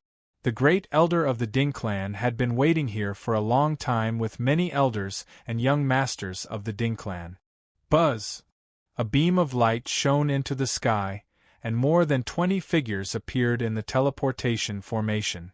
Ding Gui, the first elder of the Ding clan, hurriedly led his people to welcome them. He cupped his hands and said with a smile, Ding Gui has come to welcome young Lady Qiuxue, young Lady Xiaoshuang, and all the young masters and young ladies by the order of the clan head. Bai Qiuxue and Bai Xiaoshuang nodded slightly. They had seen this kind of scene many times. The two walked out with their people. Bai Xiaoshuang greeted them for a while and then said directly, First Elder, we are in a hurry to go to the Cliff of Purgatory. We won't bother you any longer. Please send my regards to Grandpa Ding. Ding Gui politely said a few more times before he looked at the two young men in the distance and reprimanded them. Ding Yang, Ding Heng, why aren't you coming over to greet the two young misses and the young lords and young misses? Miss Qiuxue and Miss Xiaoshuang, these two are unfilial children of the Ding family. They will go with you this time, and I hope that you can teach them well. Bai Qiuxue and Li Tianlan knew that there were 2 warriors of the Soul Pond realm of the Ding family going in together. They didn't say anything. Autumn Snow's ring lit up, and a small boat appeared in her hand. She threw it into the air, and the small boat expanded with the wind. Eventually, it became a huge iron-armored ship that hovered above the city. Damn, the Bai clan is really rich, Luli was speechless. Bai Xiaoshuang and Bai Qiuxue both had interspatial rings. Bai Xiaoshuang had a purple gold chariot and Bai Qiuxue had such a magnificent iron-armored ship. Everyone, get on the boat! Bai Qiuxue looked around, kicked the ground with one leg and started spinning. She turned into a white blur and shot up to the iron-armored ship. Go! Bai Xiaoshuang could not wait any longer. She flew up, and the 6 young masters of the Bai clan followed closely behind. Everyone leaped up as well. The iron-armored ship was only floating a dozen feet above their heads. The weakest warriors on this trip were at the later stage of the Spirit Sea realm. It was not a problem for them to jump over a dozen feet. Ding Gui and the others boarded the ship. Not only were there 2 Fate Wheel realm warriors, but also many maids and guards. Of course, they were here to serve the young masters and young ladies. Everything had been arranged a long time ago, so there was naturally no need for these young masters and young ladies to worry. Ding Gui even became the housekeeper and assigned rooms to everyone.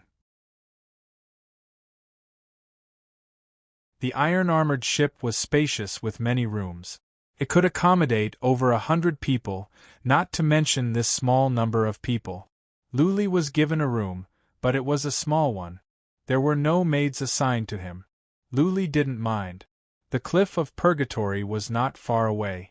If the iron-armored ship flew at full speed, it would only take them 4 to 6 hours. The speed of the iron-armored ship was neither too fast nor too slow. The young masters and young ladies were all very excited. They could not sit still in their rooms.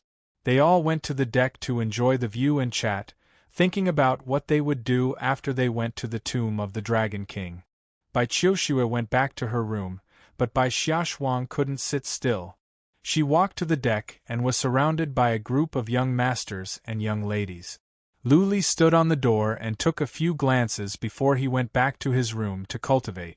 He had a general understanding of his teammates who were going to the tomb of Dragon King with him. Of the 24 warriors, 17 were at the Soul Pond realm.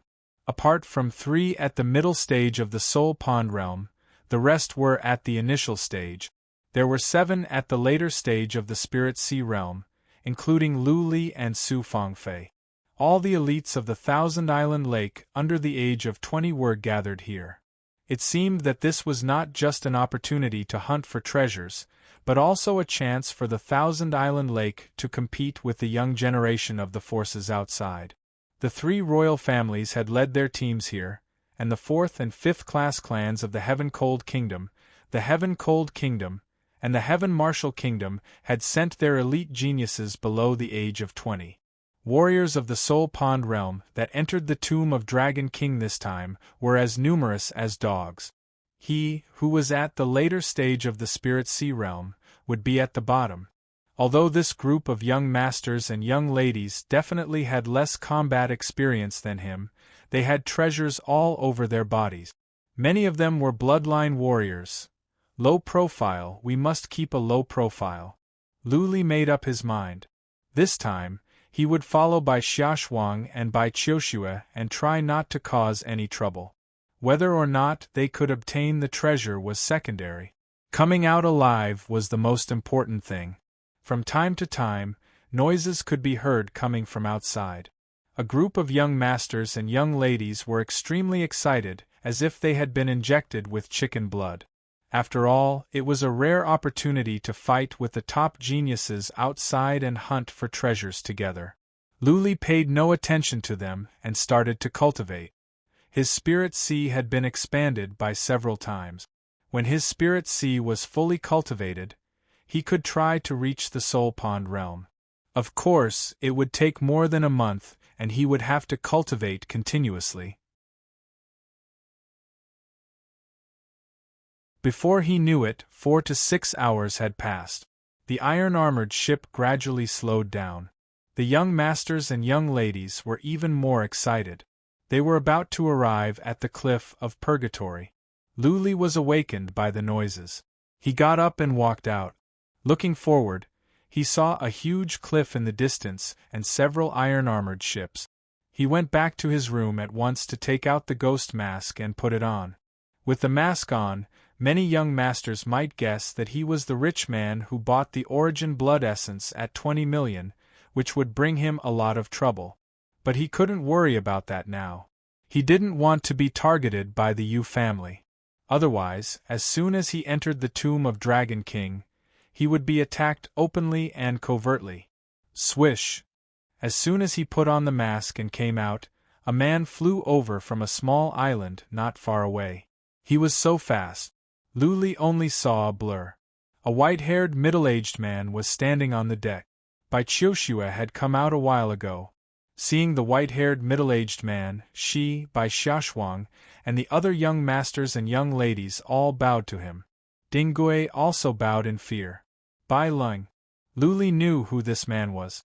He had read the information about this man. The white-haired middle-aged man was easy to recognize. He was the patriarch of the Hall of Combat of the Bai family, one of the top 3 most powerful warriors of the Bai family. He was at the peak of the Eternal Realm and could reach the Noble Lord Realm at any time. Also, he had a 7th-rank bloodline and was among the top 50 on the warlord list of the Northern Desert. Bai Lung was cold. He didn't smile even when he looked at Bai Xiaoshuang and Bai Qiushue. He nodded and said lightly, "As we agreed, We will enter the tomb of Dragon King at 2:45 in the afternoon. You go and have some rest." With that said, Bai Lung kicked the ground with one leg and flew down to the small island. Bai Qiushue asked someone to park the iron-armored ship near the small island. They looked at the cliff of purgatory in the distance. None of them wanted to go back to their rooms. Lu Li stood at the door of his room, looking at the cliff of purgatory in the distance. The cliff was more than 3,000 feet high. The stones were dark red. At the moment, there were 3 iron-armored ships parked hundreds of feet to the left and right of the cliff. They should be the teams led by disciples of the 3 royal families. They were going to enter the tomb of Dragon King together later. There were still 4 hours to 3 in the afternoon. They didn't go back to their rooms. They had been waiting on the deck. Lu Li didn't go out. He went back to his room to cultivate. At 2:45 in the afternoon, he walked out and went to the deck. Many people noticed that Lu Li was wearing a mask. They were surprised. Some of them were even surprised. Bai Xiaoshuang's expressions turned colder when she saw the mask. She snorted. "Lu Li." Everyone else was on the deck except for Lu Li. Su Fangfei looked at Lu Li's eyes and asked with uncertainty, "You're tuning in to the Phoenix Knights YouTube channel. Don't forget to subscribe and join us on this journey to catch the most captivating stories."